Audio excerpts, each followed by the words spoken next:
A brilliant woman stood before Naples' most feared crime lord with an impossible demand: spare her father's life or watch his empire burn from within.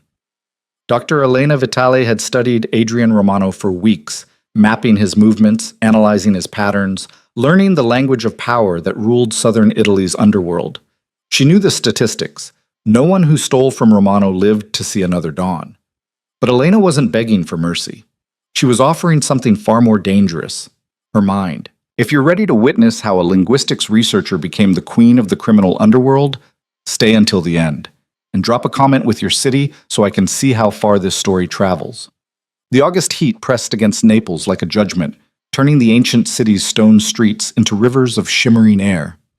Dr. Elena Vitale stood in the shadow of a Baroque fountain, her cotton dress clinging to her spine, her hands trembling despite her determination to keep them still.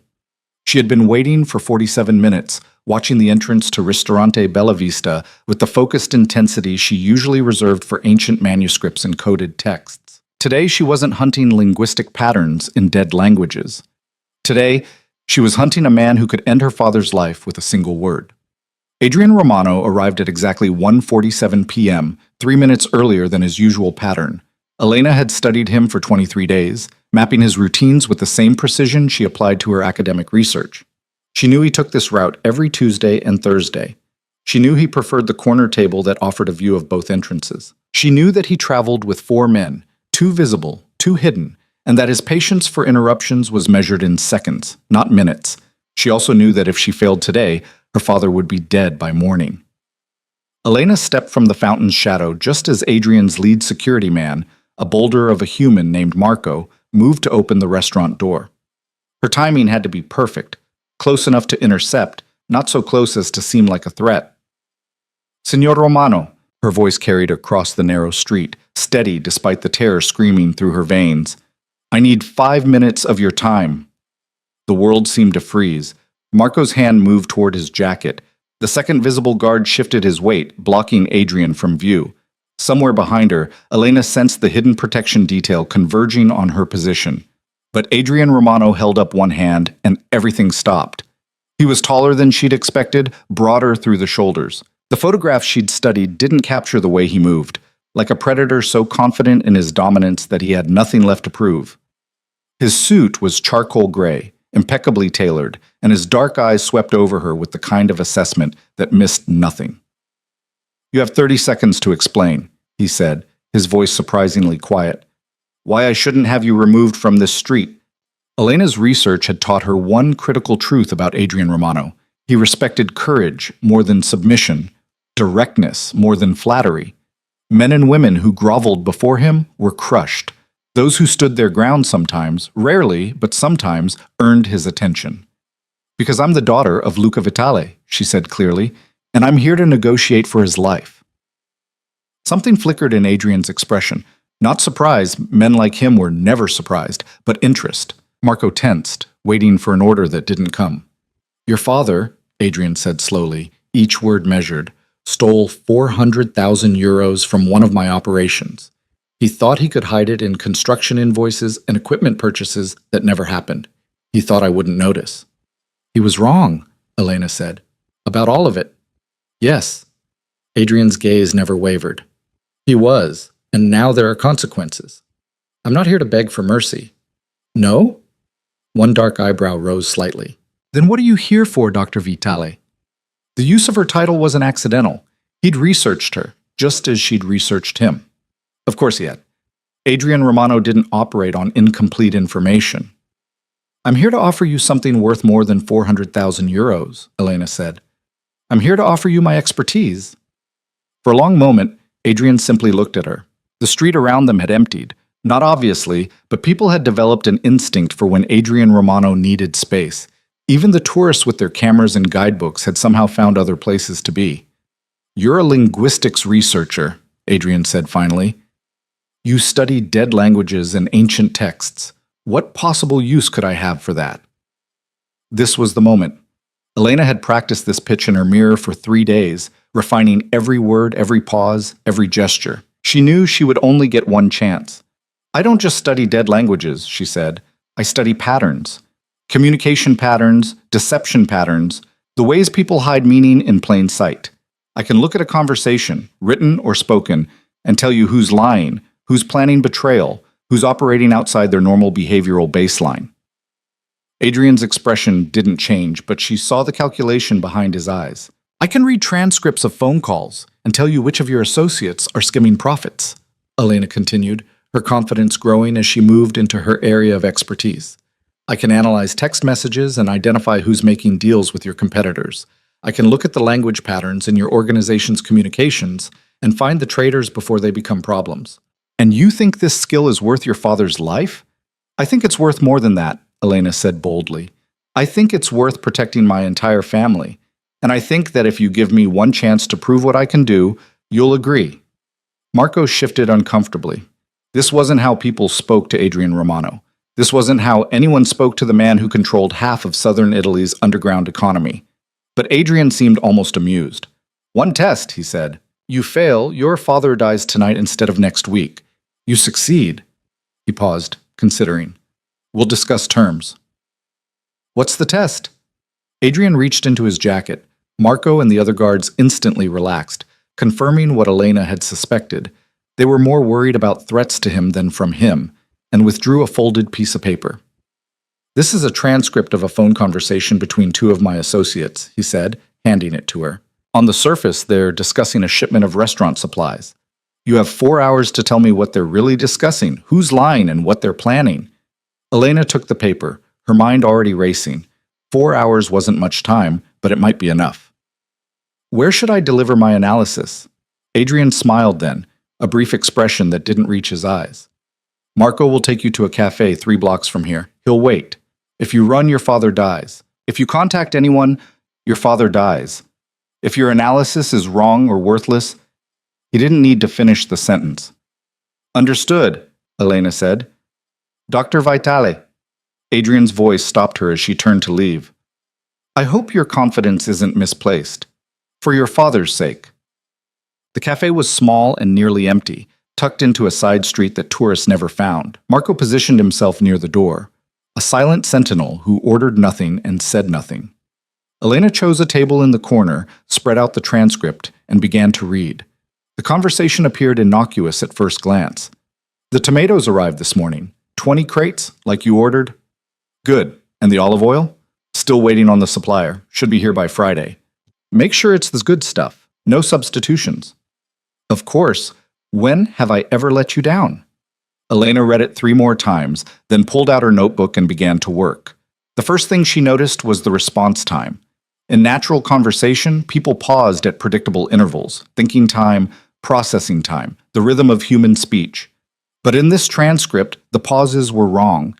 Too quick in some places, suggesting rehearsed answers. Too long in others, suggesting careful word choice.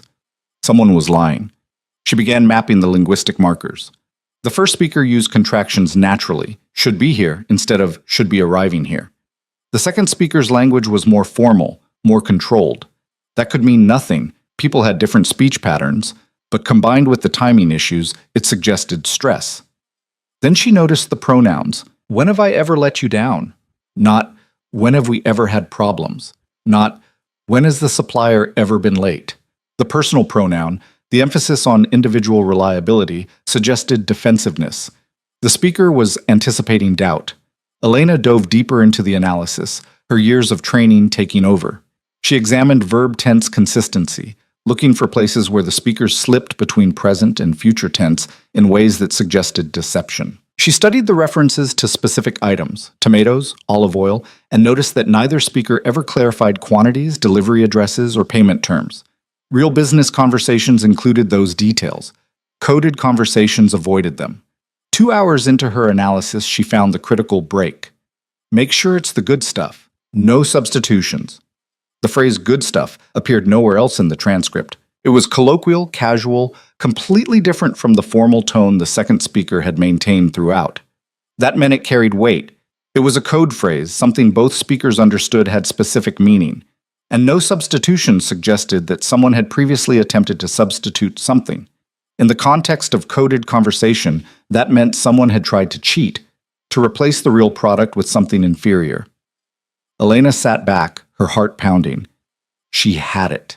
3 hours and 42 minutes after Adrian Romano had handed her the transcript, Marco's phone buzzed. He answered, listened, then looked at Elena. "Time to go," he said. Adrian's villa sat on a cliff overlooking the Bay of Naples, a stunning piece of architecture that probably had its own Wikipedia page. Elena barely noticed the view. She was too focused on the man sitting behind an antique desk in a study lined with books that actually looked red. "You have my analysis?" Adrian asked. Elena placed her notebook on his desk. "The conversation isn't about restaurant supplies. It's about a drug shipment that was compromised. The first speaker, I'm calling him Speaker A, is reporting that the shipment arrived, but something was wrong with it. 20 kilos instead of crates of tomatoes. The second speaker, Speaker B, is asking about payment, disguised as olive oil." Adrian's expression remained neutral. "Continue." "Speaker B is lying," Elena said with confidence. "The language pattern shows stress, defensiveness, and overcompensation. The phrase, 'When have I ever let you down?' is a classic marker of someone who knows they're about to be caught. And the reference to no substitution suggests that Speaker B has been cutting the product with something else, probably to skim profits." She opened her notebook to show her detailed analysis. "Here's where the timing breaks down. Here's where the pronoun usage suggests defensiveness. And here," she pointed to a specific line, "here's where Speaker B accidentally uses future tense when describing something that supposedly already happened. He's planning something, probably planning to run before you figure out what he's done." Adrian picked up her notebook, reading through her analysis with the same intensity she'd seen him use on the street. The silence stretched out for nearly a minute. Then he pressed a button on his desk phone. "Salvatore," he said quietly, "I need you to bring me Giacomo. Now." He released the button and looked at Elena. "Speaker B is a lieutenant named Giacomo Russo. He's been with my organization for 8 years.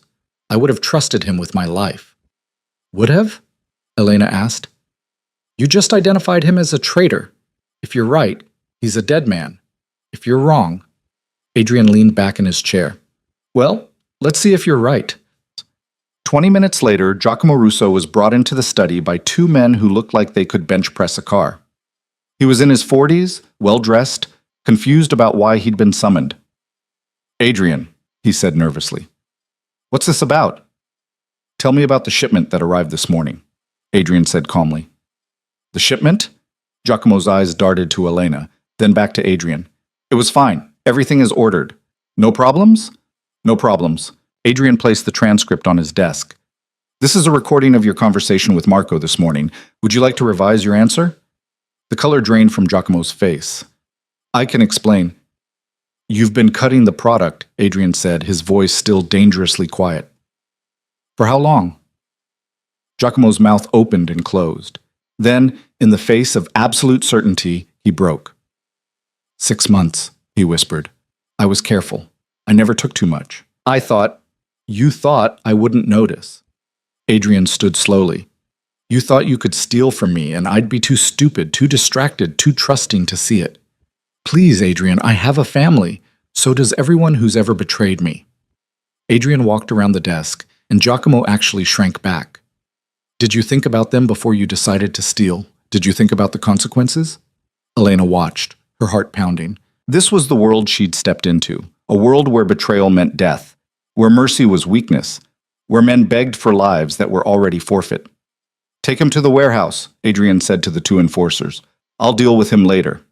As Giacomo was dragged from the room, still pleading, still begging, Adrian turned to Elena. "You were right," he said, "about all of it. The timeline matches. Giacomo has been skimming for months, probably longer. We're still calculating how much he stole, but it's well over 2 million euros. Elena's hands were shaking. She'd been right. She'd proven her value, but she'd also just condemned a man to death. "Your father's debt is forgiven," Adrian said. "Consider it paid in full." Relief crashed through her, so intense she had to grip the edge of the desk to stay upright. "Thank you," she managed. "Don't thank me yet." Adrian moved to the window, looking out over the bay. "You proved you can identify one traitor, but my organization is large, and treachery is a constant threat. I need someone with your skills on a permanent basis." Elena's relief turned to ice. "What are you saying?" "I'm saying I want to hire you, Dr. Vitale. I want you to analyze communications, review transcripts, identify threats before they become problems. I'll pay you well, far more than any university could offer, and I'll guarantee your family's safety. And if I say no? Adrian turned to face her, and for the first time she saw something almost like respect in his eyes. Then you walk out of here free and clear, debt paid, no obligations. I don't force people to work for me. He paused. But I think you'll say yes. Why? Because you're brilliant, and you know it. Because you've spent your entire life studying patterns in dead languages when you could be identifying patterns in living organizations. Because the look in your eyes when you solved that transcript wasn't fear or disgust. It was excitement. Adrian moved closer. You loved the puzzle, Dr. Vitale. You loved knowing that your mind, your intelligence, could see things no one else could see. He wasn't wrong, and that terrified her. I need time to think, Elena said. You have 24 hours. Adrian walked to his desk and wrote something on a card. This is a private number. Call me with your answer. Elena took the cards, her mind spinning. And my father? Safe. I keep my word, Dr. Vitale. Always. Elena's apartment was small and cluttered with books, the home of someone who spent more time reading than cleaning.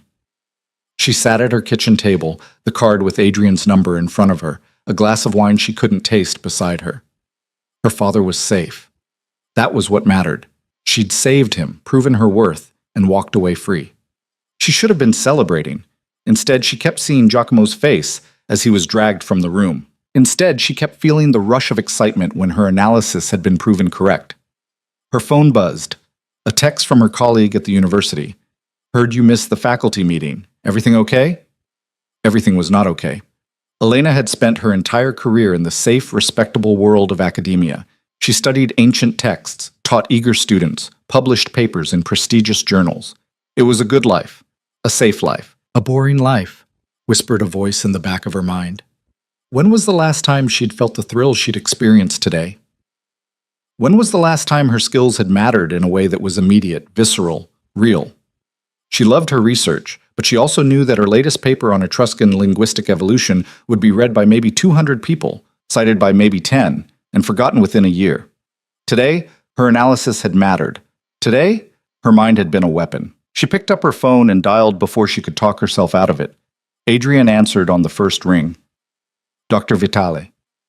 I have conditions, Elena said. I'm listening. My family stays protected no matter what happens. You guarantee their safety in writing, legal documents, the works. Agreed. I don't participate in violence. I analyze, I advise, but I don't pull triggers, and I don't give orders that result in people dying. There was a pause. I can't promise that your analyses won't lead to consequences, Dr. Vitale. That's the nature of this work. I understand that, but I don't give the orders. I provide information. What you do with it is your responsibility, not mine. Agreed, Adrian said. What else? I need access to your full communications network. Phone transcripts, text messages, email, everything. I can't do this job with limited data. You'll have it. Elena took a deep breath. And I want to understand the operation. I can't identify threats if I don't understand the structure, the business, the relationships. I need to know how your organization works. Another pause, longer this time. That's asking for a significant level of trust, Dr. Vitale. You're asking me to put my reputation, my career, and potentially my freedom on the line. Trust runs both ways. She heard what might have been a quiet laugh. Fair enough. When can you start? I need to settle things at the university. 2 weeks. 1 week, Adrian countered. I'll have Marco pick you up Monday morning. Bring whatever you need to work. Computers, books, whatever. You'll have an office here at the villa. Elena's heart was pounding so hard she could barely hear her own voice. Monday morning. Welcome to the organization, Dr. Vitale. He hung up before she could respond. Elena sat in her kitchen, staring at her phone, wondering what exactly she'd just agreed to. She'd walked into Adrian Romano's world to save her father's life. Now she'd agreed to stay there, to work for him, to use her skills in service of an organization she barely understood. She should have felt terrified. Instead, she felt alive. The week passed in a blur of arrangements and lies. Elena told her department chair she needed a leave of absence for family reasons, not entirely untrue, and delegated her research projects to colleagues who were thrilled to have access to her data. She packed her reference books, her laptop, her research notes. She didn't tell anyone the truth. How could she? I'm going to work for a crime lord wasn't exactly something you shared over coffee. Monday morning arrived gray and drizzling. Marco picked her up in a black Mercedes at exactly 7 a.m., loaded her boxes into the trunk without comment, and drove her to the villa in silence. Adrian met her at the door, looking sharp in a navy suit despite the early hour. "Dr. Vitale," he said, "let me show you your office." He led her through marble hallways hung with art that was probably worth more than her annual salary, up a curved staircase, and into a large room that looked out over the bay. The space was already set up with a desk, multiple monitors, filing cabinets, and a coffee station. "You'll have secure access to our communications network," Adrian explained, handing her a tablet. "Everything runs through encrypted channels. The files are organized by division: shipping, construction, imports, financial services. Start wherever makes sense to you." Elena looked at the tablet, then at the room, then at the man who'd just handed her access to his entire criminal empire. "You really trust me with all of this?" "You had a week to go to the police, Dr. Vitale. You could have recorded our conversation, gathered evidence, played the hero. Instead, you're here." Adrian's dark eyes met hers. "Besides, if you betray me, I'll know. That's what you do, remember? You spot betrayal in communication patterns. I'm betting you can't hide what you can identify." He was right, and they both knew it. "I'll start with the financial division," Elena said. "Money flows are usually the clearest indicators of problems." "Good instinct." Adrian moved toward the door, then paused. "One more thing. Tonight, there's a dinner meeting with several of my senior lieutenants. I'd like you to attend." "To observe?" "To learn. You said you needed to understand the organization. This is where you start." After he left, Elena sat at her new desk and opened the tablet. Files upon files of communications, transactions, reports. It was overwhelming and exhilarating in equal measure. She pulled up the financial division's recent message history and began to read. Within 2 hours, she'd identified 3 anomalies. Within 4, she'd mapped a pattern of suspicious transactions that pointed to either money laundering or embezzlement. By lunch, she was completely absorbed, her academic life feeling like something from another person's history. The dinner that night was held in a private room at a restaurant Elena had read about, but never imagined entering. 15 men sat around a long table, their ages ranging from 30 to 60, their manner ranging from deferential to cautiously confident. Adrian sat at the head of the table, and he'd positioned Elena to his right. "Gentlemen," he said, "this is Dr. Elena Vitale. She'll be working as a strategic analyst for our organization. You'll provide her with whatever access she requests." The men looked at her with expressions ranging from curiosity to barely concealed hostility. A woman in their world was already unusual. An outsider was dangerous. Both combined was almost unprecedented. "What kind of analysis?" asked a silver-haired man Elena's notes identified as Stefano, head of the shipping division. "Communication analysis," Elena said clearly. "I study patterns in how people communicate to identify deception, betrayal, and operational inefficiencies." "You're a spy," said another man. "Luca, construction division." "I'm an analyst," Elena corrected. "There's a difference." "Is there?" Luca's tone was challenging. "Sounds like you'll be reading our messages, looking for dirt." "I'll be looking for threats to this organization," Elena said, keeping her voice calm. "If you're loyal, you have nothing to worry about. If you're not—" She let the sentence hang. Adrian's expression showed the barest hint of approval. The dinner proceeded with discussions of shipments, territories, payments, and problems. Elena listened more than she spoke, absorbing the dynamics, the relationships, the subtle hierarchies. She noticed who deferred to whom, who interrupted whom, who exchanged glances when certain topics arose. Halfway through the meal, Stefano mentioned a problem with a delayed shipment. "The warehouse in Salerno is holding up distribution," he said. "They're claiming Port Authority inspections, but I think it's just incompetence." "Have you verified that?" Adrian asked. "I've made calls, but—" "Dr. Vitale," Adrian interrupted, looking at Elena. "What do you think?" Every eye at the table turned to her. Elena's heart kicked into high gear, but she forced herself to appear calm. "I'd need to see the communications," she said. "But if the delay is legitimate, the language will reflect frustration and problem-solving. If it's a cover story, the language will be defensive and vague." "Pull up the messages," Adrian told Stefano. "Share them with Dr. Vitale." 10 minutes later, Elena had her answer. "It's not incompetence," she said, looking up from her phone. The warehouse manager is stalling because he's negotiating with someone else, probably offering them priority access in exchange for payment. Look at the timing of his responses and the lack of specific problem details. He's not trying to solve the delay. He's trying to justify it. Adrian's expression darkened. Stefano, replace him. Tonight.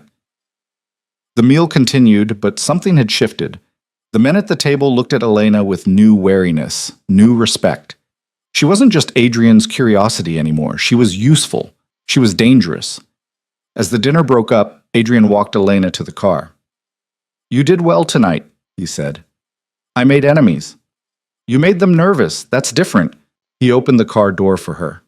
In this world, Dr. Vitale, it's better to be feared than loved. I'm not trying to be either, Elena said. I'm trying to survive. Then you're already smarter than most. The weeks that followed established a rhythm. Elena would arrive at the villa each morning, spend hours analyzing communications, and report her findings to Adrian in the evening. She identified a dock worker stealing shipments, a restaurant manager skimming protection payments, and a lieutenant running an unauthorized side business. Each discovery tightened her value to the organization. Each discovery pushed her deeper into a world she'd never imagined inhabiting. She saw Adrian almost daily now, and she was beginning to understand him in ways that had nothing to do with linguistics. He was ruthless, yes, but also strategic. He valued loyalty above almost everything else. He kept his word, even when it cost him.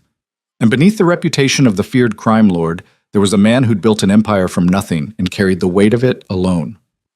One evening, as she was preparing to leave, Adrian stopped her. Tomorrow night, he said, there's a situation that requires my presence in Sorrento. I'd like you to come with me. What kind of situation? A meeting with a potential business partner. I want you to read him. Tell me if he's trustworthy. Elena hesitated. That's different from analyzing written communications. Can you do it? Could she? Reading people in real time, without the ability to review and analyze at her own pace, was far more challenging. But it was also the logical next step. Yes, she said. I can do it. Adrian smiled, that rare expression that suggested approval. Good. We leave at 6. As Elena left the villa that night, she caught her reflection in one of the massive mirrors in the hallway. She barely recognized herself. 6 weeks ago, she'd been a university professor, living a safe and predictable life. Now she was driving back to her apartment from a crime lord's villa, preparing to attend a high-stakes meeting with dangerous people. Her phone buzzed with a text from her department chair. We miss you. Any idea when you'll be back? Elena stared at the message for a long moment, then typed, Not sure yet, taking more time. She wasn't sure she'd ever go back.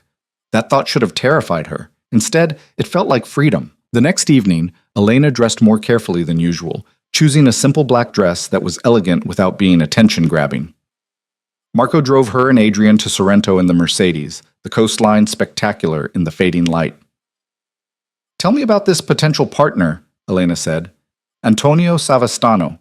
He controls the import business in Salerno and wants to expand into Naples. He's proposing a partnership that would give him access to our distribution network in exchange for a percentage of his profits. You don't trust him. I don't know him well enough to trust him, Adrian corrected. That's why you're here. The meeting was held at a clifftop restaurant with stunning views and prices that could feed a family for a month. Antonio Savastano was already waiting when they arrived, a man in his 50s with expensive clothes and a warm smile that didn't reach his eyes. Adrian, he said, standing to shake hands. Thank you for meeting with me. Antonio, this is Dr. Elena Vitale, one of my advisors. Antonio's eyes flicked to Elena with surprise and curiosity. A pleasure.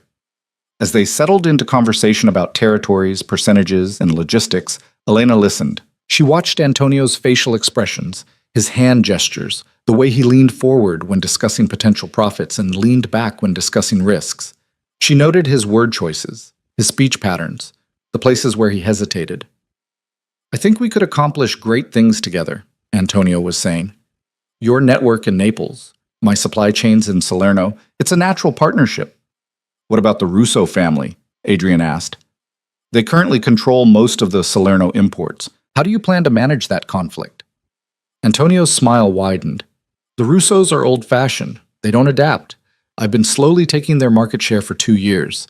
In another 6 months, they'll be irrelevant. Elena noticed the timing of that statement. Too quick. Too confident. She also noticed that Antonio had shifted to future tense when discussing something he'd claimed was already happening. "What's your timeline for this partnership?" Adrian asked. "I'd like to begin within the month," Antonio said. "Strike while the opportunity is hot." There it was. The push for urgency. Classic pressure tactic. The dinner continued, but Elena had seen enough. When Antonio excused himself to take a phone call, Adrian leaned toward her. "Well?" "He's lying," Elena said quietly. "Not about everything, but about the Russo family. He hasn't been taking their market share. He's probably trying to break into a territory they still control. He wants your network because he needs the muscle to push the Russos out." "You're sure?" "Look at his language patterns. When he talks about his own success, he uses past tense and specific examples. When he talks about the Russos' decline, it's all future tense and vague predictions. He's selling you a story, not reporting facts." Adrian sat back, his expression thoughtful. When Antonio returned, all smiles, Adrian's demeanor had shifted subtly. "I appreciate the proposal," Adrian said, "but I need more information before committing to a partnership. Specifically, I need independent verification of your current market position." Antonio's smile faltered. "I can provide documentation." "I'm sure you can. Take 2 weeks to compile a complete picture of your operations. Then we'll talk again." It was a polite dismissal, and Antonio knew it. He recovered quickly, but Elena saw the flash of frustration in his eyes. On the drive back to Naples, Adrian was quiet for a long time. "You saved me from a bad partnership tonight," he finally said. "Antonio would have used my network to start a war with the Russos, then disappeared when things got dangerous." "How do you know?" "Because I made some calls while he was on the phone. You were right, the Russos still control Salerno. Antonio is nobody trying to become somebody at my expense." Elena looked out at the dark coastline, processing what had just happened. She'd read a man she'd never met before, identified his deception in real time, and potentially prevented a conflict that could have cost lives. Her skill set wasn't just useful to Adrian's organization, it was invaluable. "Tomorrow," Adrian said, "I want you at the morning briefing with my senior staff. Your insights are too valuable to wait for written reports." Elena nodded, but inside she felt the last connection to her old life finally snap. She wasn't a professor on leave anymore. She wasn't playing at this. She was Adrian Romano's strategic analyst, his advisor, his secret weapon. And despite every rational reason to be terrified, she'd never felt more powerful in her life. 3 months into her new role, Elena had become indispensable. She arrived at the villa before dawn most mornings, often finding Adrian already in his office, reviewing reports while the rest of Naples still slept. Their working relationship had developed into something efficient and seamless. He would present her with situations, she would analyze them, and together they would decide on action. But lately, something had shifted. Elena noticed it in small moments. The way Adrian's gaze would linger on her when he thought she wasn't looking. The way he stood closer than necessary when reviewing documents together. The way conversations that should have been purely professional somehow drifted into territory that felt dangerous and electric. She told herself it meant nothing. She was an employee, nothing more. The tension she felt was just the intensity of their work environment, the shared secrets, the constant proximity to danger. She was lying to herself, and she knew it. "You're distracted," Adrian said one morning, startling her out of her thoughts. Elena looked up from the transcript she'd been pretending to read for the past 10 minutes. "I'm fine." "You've been staring at the same page for a quarter hour." He moved around his desk to stand beside her chair, close enough that she could smell his cologne, something dark and expensive. "What's wrong?" "Nothing." She forced herself to focus on the document. "I was just thinking about the Castellano situation." It wasn't entirely a lie. The Castellano family had been making moves into territory Adrian controlled, testing boundaries, probing for weakness. Elena had been analyzing their communications for weeks, building a profile of their strategy and intentions. "You think they're planning something?" "I know they are." Elena pulled up a file on her tablet. "Look at the pattern of their movements over the past month. They're not just testing, they're preparing for a coordinated push. Within 2 weeks, maybe 3, they'll make a major move." Adrian studied the data she'd compiled, his expression darkening. "What kind of move?" "My best guess? They'll hit multiple locations simultaneously. Your shipping operations, your financial centers, maybe even some of the restaurants. They want to make a statement, show that you're vulnerable. They're going to regret that," Elena had seen this side of Adrian before. The cold calculation, the absolute certainty that any threat would be met with overwhelming force. It should have frightened her. Instead, she found it mesmerizing. "There's something else," she said quietly. One of their communications mentioned a meeting scheduled for Friday night. Location encrypted, but the language suggests it's important, possibly bringing in outside support. Adrian's jaw tightened. "Where?" "I don't know yet, but I'm working on it." He placed his hand on her shoulder, a gesture that could have been professional but somehow wasn't. "Good work, Elena." It was the first time he'd used her first name instead of Dr. Vitale. The intimacy of it sent electricity down her spine. "I should get back to the analysis," she managed. Adrian's hand lingered for a moment longer before he moved away. "Join me for dinner tonight. We need to discuss strategy." It wasn't a request, but it also wasn't quite a command. Elena nodded, not trusting her voice. After he left, she sat alone in her office, her heart racing. This was becoming complicated in ways that had nothing to do with linguistics or crime families. She was developing feelings for a man who operated outside every law she'd been raised to respect, who wielded power with a ruthlessness that should have repelled her. But it didn't repel her. That was the problem. The afternoon briefing with Adrian's senior staff had become routine. Elena would present her findings, answer questions, and field the mixture of respect and resentment that her presence inspired. Today's meeting focused on the Castellano threat. "We should hit them first," Luca argued, his fist striking the table for emphasis. "Show them what happens when they challenge us." "That's exactly what they want," Elena countered. "They're trying to provoke a reaction, make you look aggressive and unstable. It'll give them justification to bring in allies." "So we do nothing?" Stefano's tone was skeptical. "We prepare," Adrian said quietly. "We fortify our key locations, increase security, and we wait for them to make their move. When they do, we respond with precision, not rage." "And the meeting on Friday?" asked Marco. Adrian looked at Elena. "We'll know more about that soon." After the meeting, Elena returned to her office and dove back into the Castellano communications. There had to be a clue somewhere, a slip in their operational security, a pattern that revealed the meeting location. She worked through lunch, through the afternoon, barely noticing the hours passing. It was after 7 when she finally found it, a casual mention of the old place in a message that otherwise discussed completely unrelated business. Cross-referenced with historical data about Castellano family properties, Elena identified 3 possible locations. One of them, an abandoned warehouse in the industrial district, had been the site of a previous family gathering 5 years ago. That had to be it. She was reaching for her phone to call Adrian when her office door opened. He stood in the doorway, jacket off, tie loosened, looking as tired as she felt. "You missed dinner," he said. Elena glanced at the clock in surprise. "I'm sorry, I was working on—" "I know. Marco told me you haven't left your office all day." Adrian moved into the room, closing the door behind him. "You need to eat. I found the meeting location." That stopped him. "Where?" Elena showed him her analysis, walking through the logic that had led her to the warehouse. Adrian listened intently, occasionally asking questions, his mind clearly processing strategy even as she explained her methodology. "This is excellent work," he said when she finished. "We'll send a surveillance team tomorrow. I want to go with them." Adrian's expression hardened. "No. I can read the situation in real time, identify—" "Elena." The use of her first name again, combined with the firmness in his tone, silenced her. "You're too valuable to risk in field operations. If something went wrong, if you were captured or hurt, I'm not fragile." "I know you're not." His voice softened slightly. "But you're also not trained for this kind of work.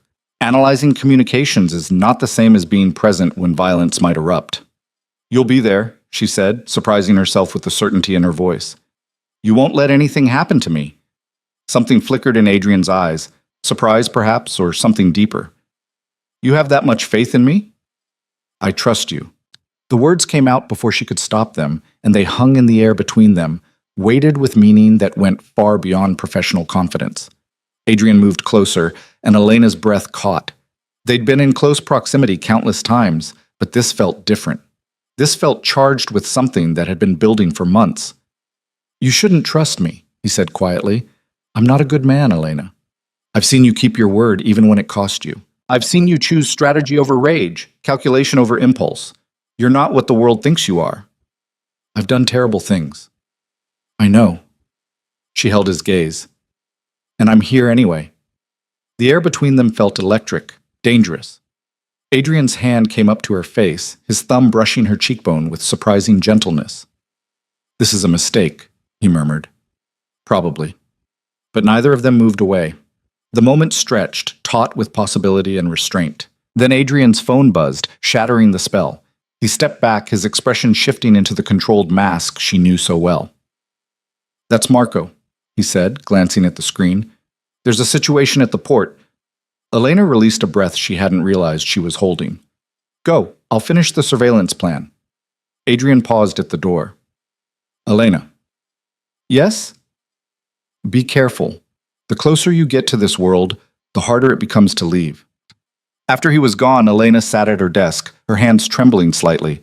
What was she doing? She'd entered this world to save her father, stayed for the intellectual challenge, but now she was developing feelings for a man who represented everything she should have opposed. Except Adrian Romano wasn't simple enough to oppose. He was complex, contradictory, brilliant in ways that matched her own intelligence. When they worked together, she felt seen in a way she'd never experienced in her academic life. Her colleagues had respected her research, but they'd never truly understood her. The hunger for puzzles that mattered, for analysis that had immediate visceral consequences. Adrian understood, and that was more dangerous than any criminal enterprise. The surveillance operation on Friday evening confirmed Elena's analysis. The Castellano family met at the abandoned warehouse, and Adrian's people documented everything, who attended, what was discussed, and most importantly, that they were indeed planning a coordinated strike for the following week. They're bringing in support from Rome, Adrian told Elena the next morning, his expression grim. Antonio Savastano was there, despite my rejection of his partnership proposal. He's allied with the Castellanos, using them to get at me. You need to respond before they strike, Elena said. I know, but I need to do it in a way that doesn't start a war we can't win. He looked at her intently. I need your mind on this, Elena. How do we neutralize the threat without creating a bigger problem? Elena had been thinking about this all night. You said Antonio wants legitimacy, wants to be seen as a major player. What if instead of attacking him directly, you expose his weakness, show his allies that he's unreliable? How? He's made promises to the Castellanos, probably promised them resources, connections, support. If those promises turn out to be empty, if Antonio fails to deliver, the Castellanos will see him as a liability rather than an asset. Adrian's eyes gleamed with understanding. We sabotage his operations, make it look like he's incompetent. Not just incompetent, overextended, hit his supply chains, interfere with his deliveries, create problems that make him look weak. The Castellanos won't want to partner with someone who can't manage his own business. And once the alliance fractures, the Castellanos lose their outside support and have to reconsider whether challenging you is worth the risk. Elena pulled up a map on her tablet. Antonio's main vulnerability is his shipping operation in Salerno. He runs a legitimate import business as cover. If that business starts having problems, customs delays, lost shipments, documentation errors, it affects his entire operation. Adrian studied the map, his mind clearly working through the possibilities. We have contacts in the Port Authority. It would be relatively simple to create bureaucratic nightmares for his shipments. Not all of them, Elena cautioned. Just enough to make him unreliable. Maybe 1 in 3 shipments gets delayed. His customers get frustrated, his reputation suffers, and the Castellanos start wondering if they backed the wrong partner. This is brilliant. Adrian looked at her with something close to admiration. You don't think like a professor, Elena. You think like what? Like someone who belongs in this world. The words settled between them, heavy with implication. Elena knew he was right, and that knowledge both thrilled and terrified her. I'll set it in motion, Adrian said. We'll start with the Port Authority contacts, then expand to other pressure points. Within 2 weeks, Antonio Savastano will be too busy dealing with his own problems to support the Castellanos. Over the following days, Elena watched her strategy unfold with precision. Antonio's shipments started experiencing inexplicable delays. Documentation went missing. Customs inspections became suddenly thorough. None of it was overtly sabotage. Everything had the appearance of bureaucratic inefficiency and bad luck. But the cumulative effect was devastating. Elena monitored the communications between Antonio and the Castellanos, watching as confidence turned to frustration and then to doubt. The language patterns were unmistakable. The alliance was fracturing. "He's making excuses," she reported to Adrian during their evening briefing. "Blaming the Port Authority, claiming it's temporary. But the Castellanos are starting to question his competence." "Good." Adrian poured 2 glasses of wine, handing one to Elena. "They'll withdraw their support within the week." These evening sessions had become something more than work meetings. They would discuss strategy, yes, but the conversations had started ranging into other territory. Books they'd read, places they'd traveled, the philosophies that shaped their worldviews. Elena had learned that Adrian spoke 4 languages, that he'd studied economics at university before circumstances forced him into the family business, that he read voraciously and could discuss Machiavelli with the same fluency he applied to shipping manifests. "Why did you choose this life?" she asked one evening, the question escaping before she could censor it. Adrian was quiet for a long moment. "I didn't choose it. My father built this organization, and when he died, I inherited it. I was 23, still planning to do something legitimate with my economics degree. Instead, I got an empire built on blood and fear." "You could have walked away." "Could I?" His smile was bitter. The organization would have collapsed without strong leadership. Rivals would have carved up the territory. Everyone who depended on my father's protection would have been vulnerable. So I stepped in, told myself it would be temporary, that I'd find a way to transition into legitimate business eventually. And I discovered I was good at it. Better than my father, actually. He ruled through fear. I rule through strategy. Adrian met her eyes. "People think I'm ruthless, and they're right. But I'm ruthless in service of stability. Every decision I make is calculated to minimize chaos, protect my people, and maintain order." "That's how you justify it." "That's how I sleep at night." He took a sip of wine. "What about you, Elena?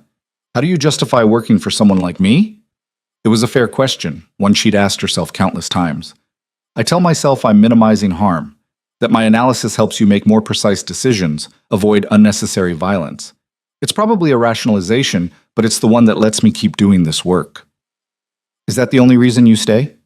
Elena's heart skipped. What other reason would there be? Adrian set down his glass and moved closer. "You're brilliant, Elena. You could work anywhere, for anyone. But you choose to stay here, in my world, despite knowing exactly what I am." "Maybe I'm curious," she said, her voice barely above a whisper. "Maybe I want to understand how power really works, stripped of all the polite fictions. Or maybe," Adrian said quietly, "you stay for the same reason I look forward to these evenings. The same reason I find excuses to work late when I know you'll still be here." The confession hung between them, dangerous and thrilling. Elena knew she should retreat, maintain professional distance, protect herself from the consequences of this attraction. Instead, she leaned forward. Adrian's hand came up to her face, his touch gentle despite the power she knew he wielded. "If we do this," he said, "everything changes." "I know. You could get hurt. Emotionally, physically. My enemies would see you as leverage." "I'm already leverage," Elena pointed out. "I already know too much to ever truly be safe. The only question is whether we're honest about what's happening between us." Adrian's thumb traced her lower lip, and Elena's breath caught. The restraint she'd seen him exercise in every aspect of his life was crumbling, and she was both the cause and the beneficiary. "I don't do relationships," he said. "This life doesn't allow for them." "Then don't think of it as a relationship. Think of it as what?" Elena searched for words. "As two people who understand each other finding something real in a world built on lies." Adrian smiled at that, a genuine expression that transformed his usually guarded features. Then he kissed her. The kiss was nothing like Elena had imagined. It wasn't gentle or exploratory. It was fierce, consuming, months of restrained attraction, finally given permission to exist. His hands tangled in her hair, her fingers gripped his shoulders.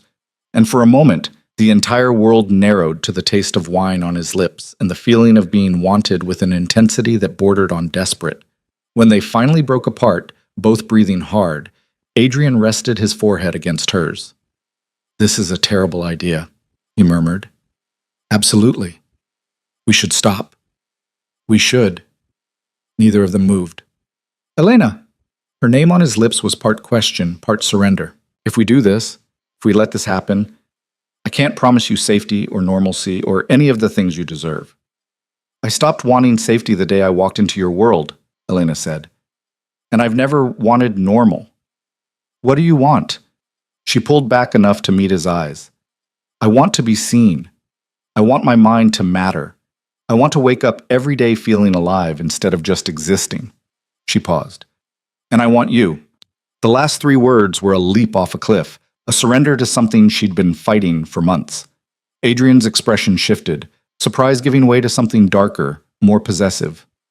Then you have me, he said simply, and kissed her again.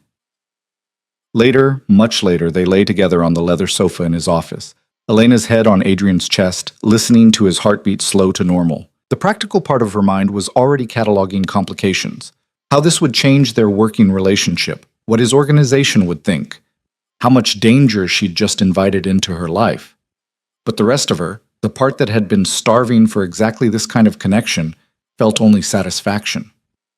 What are you thinking? Adrian asked, his fingers tracing patterns on her shoulder. That I've made a series of increasingly questionable decisions since the day I met you. She felt him laugh, a low rumble in his chest. Regrets? Not even a little. Elena shifted to look at him. But we need to be smart about this. Your enemies can't know. Your people can't see this as a weakness. Agreed. Adrian's expression turned serious.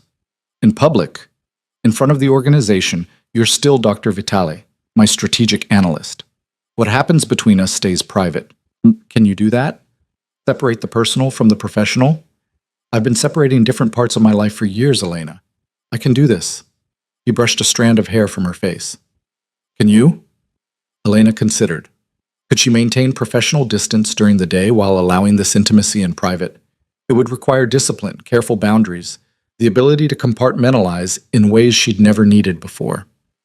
Yes, she said. I can do this. Then we have an understanding. They stayed like that for a while longer, wrapped in each other in the comfortable silence of shared understanding.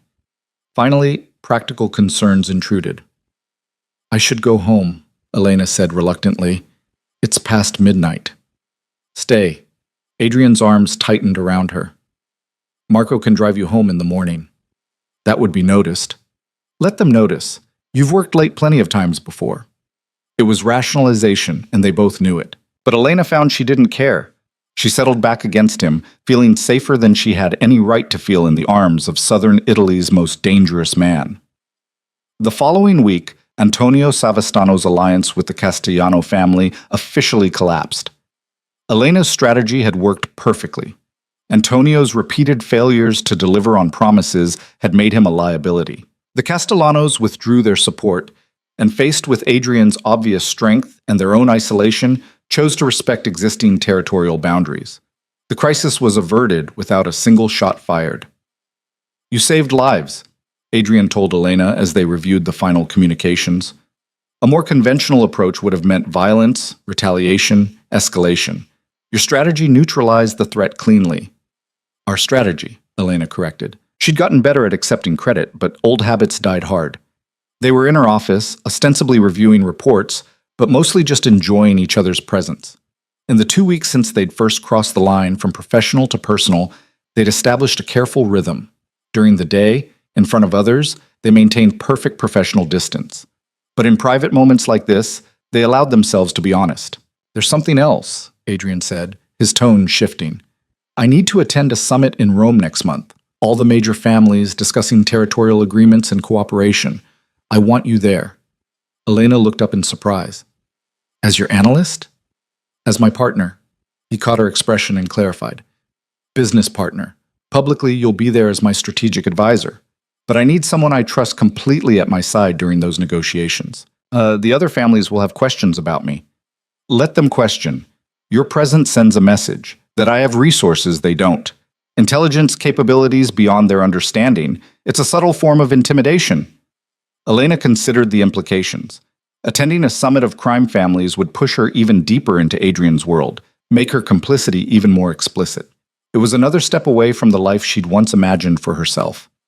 When do we leave? She asked. Adrian's smile suggested approval. 2 weeks. It's 3 days in Rome, meetings during the day, social events at night. You'll need appropriate clothes for both. I don't exactly have a wardrobe suited for hobnobbing with crime lords. Then we'll get you one. He pulled out his phone. I'll have someone come to the villa tomorrow with options. Consider it a business expense. The next day, Elena found herself being fitted for clothes that cost more than her monthly salary as a professor. Evening gowns, tailored suits, shoes that were works of art. The stylist, an elegant woman named Claudia, moved around her with pins and fabric samples while offering commentary. You have excellent bone structure, Claudia said. We'll emphasize that. And the color. Let's try emerald green. It will make your eyes look extraordinary. Elena caught sight of herself in the mirror, wearing a gown that transformed her from academic to something else entirely. She looked powerful, confident, dangerous. She looked like she belonged in Adrian's world. Perfect, Claudia announced. Signor Romano has excellent taste. That evening, Adrian came to her office with an update on the Rome summit. I've been thinking about strategy, he said. The summit is an opportunity not just to maintain peace, but to identify potential threats. I want you analyzing everyone, their words, their body language, their interactions with each other. You want me to profile the other crime families. I want you to help me understand the landscape. Who's planning expansion? Who's feeling vulnerable? Who might be open to deeper alliances? Adrian moved to stand behind her chair, his hands resting on her shoulders. You see patterns no one else sees, Elena. That's going to give us an enormous advantage. Elena leaned back into his touch. What if they realize what I'm doing? They won't. They'll see you as decoration, a beautiful woman I've brought to impress them. They won't understand that you're the most dangerous person in the room. The assessment sent a thrill through her. Was that what she'd become? Dangerous? Tell me about the families who will be there, she said. Adrian spent the next hour briefing her on the major players, the Constantino family from Rome, the Benedetti organization from Milan, the Rossini clan from Palermo. Each had their own territories, their own operations, their own codes of behavior. The summit was a rare gathering where they set aside immediate conflicts to discuss larger issues affecting all of them. The key figure to watch is Enzo Constantino, Adrian said. He's old school, traditional, and he controls most of Rome's underground economy. If he decides you're a threat or an insult to his values, it could create problems. What are his values? He believes women belong in domestic roles, not business. He'll be offended by your presence at the negotiations. Elena smiled coldly. Then I'll make sure to give him a reason to feel offended. Adrian laughed at that, genuine and surprised. You've changed since the day you first approached me outside that restaurant. Have I? The woman who asked for 5 minutes of my time was desperate and terrified, even if she hid it well. Now you're talking about deliberately antagonizing one of the most powerful men in Italy. Elena considered that. Maybe you bring out my worst impulses. Or maybe, Adrian said quietly, I help you become who you were always meant to be. The words settled over her like a revelation. Was that what was happening? Was she finally becoming the version of herself she'd always suppressed? The one who wanted power and purpose more than safety and approval? I need to tell you something, Elena said suddenly. The university sent another email asking when I'm planning to return. I've been avoiding answering. What do you want to tell them? That I'm not coming back. The decision crystallized as she spoke. I can't go back to analyzing dead languages after this. It would feel like suffocating. Adrian's hands tightened on her shoulders. You're sure? I've never been more sure of anything. Elena turned to face him. This work, this life, it matters in a way academic research never did. I'm using my mind for something immediate and vital. I'm not just documenting history, I'm helping shape it. You understand what you're choosing. Once you fully commit to this world, there's no clean exit. You'll always be connected to me, to this organization, to decisions that have life and death consequences. I know. Elena stood, meeting his eyes. And I'm choosing it anyway. I'm choosing you. The kiss that followed was different from their previous ones, less desperate, more certain. This was a claiming, a mutual acknowledgement of what they were building together. When they finally separated, Adrian rested his forehead against hers. I need to tell you something too, something I've never told anyone. What? I didn't just inherit this organization. I transformed it. My father ruled through fear and violence, always reacting, never planning. I changed that. I brought in strategic thinking, long-term planning, calculated moves instead of emotional reactions. He paused. but I've always been alone in that transformation. Until you. Elena understood what he was offering, not just a personal connection, but a true partnership. Someone who understood his approach, who thought the way he thought, who could help him build something more sophisticated than simple criminal enterprise. "We're going to build something extraordinary," she said. "Yes," Adrian agreed. "We are." The flight to Rome departed from a private airfield outside Naples, the kind of place where customs officials looked the other way, and passenger manifests remained conveniently vague. Elena boarded the sleek jet wearing one of her new suits, charcoal gray with emerald accents, and felt the weight of transformation settle over her like armor. She was no longer Dr. Elena Vitale, linguistics researcher. She was Adrian Romano's strategic partner, walking into a room full of Italy's most dangerous men with her head high and her mind sharp. "Nervous?" Adrian asked as the plane lifted off, the Bay of Naples falling away beneath them. "Should I be?" "Most people would be." He poured them both whiskey from the plane's well-stocked bar. "But you're not most people."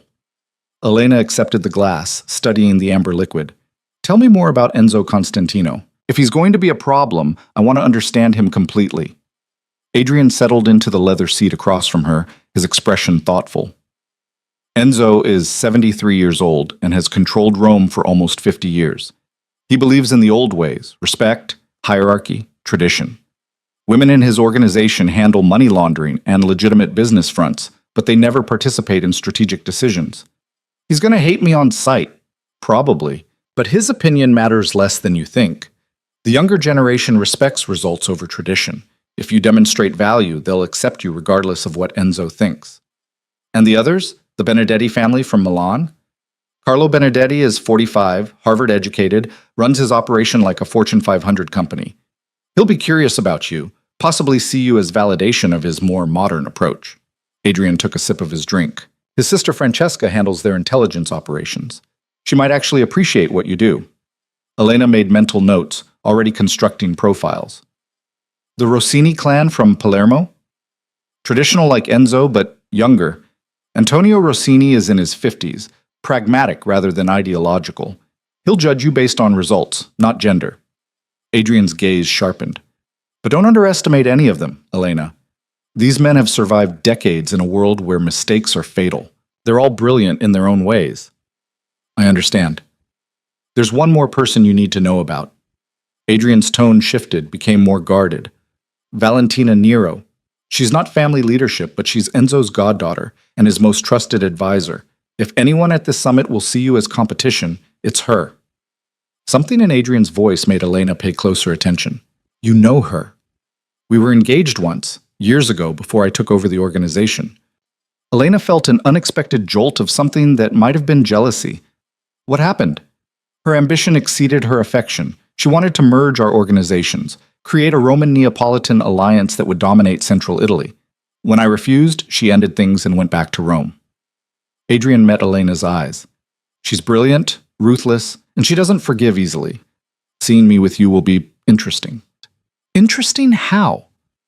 "Valentina believes I'm incapable of trusting anyone completely. Bringing you to this summit, giving you access to strategic discussions, treating you as an equal, it challenges everything she thinks she knows about me." Elena processed this information, understanding the subtext. "She'll try to drive a wedge between us." "She'll try. Whether she succeeds depends on how strong our partnership really is." The challenge in his words was clear. This summit would test them in ways that went beyond business strategy. Elena reached across the narrow space between their seats and took Adrian's hand. "I'm not going anywhere," she said quietly. His fingers tightened around hers. "Good, because I'm going to need you sharp in there. The summit isn't just about maintaining peace. It's about identifying opportunities, understanding threats, and positioning ourselves for the future."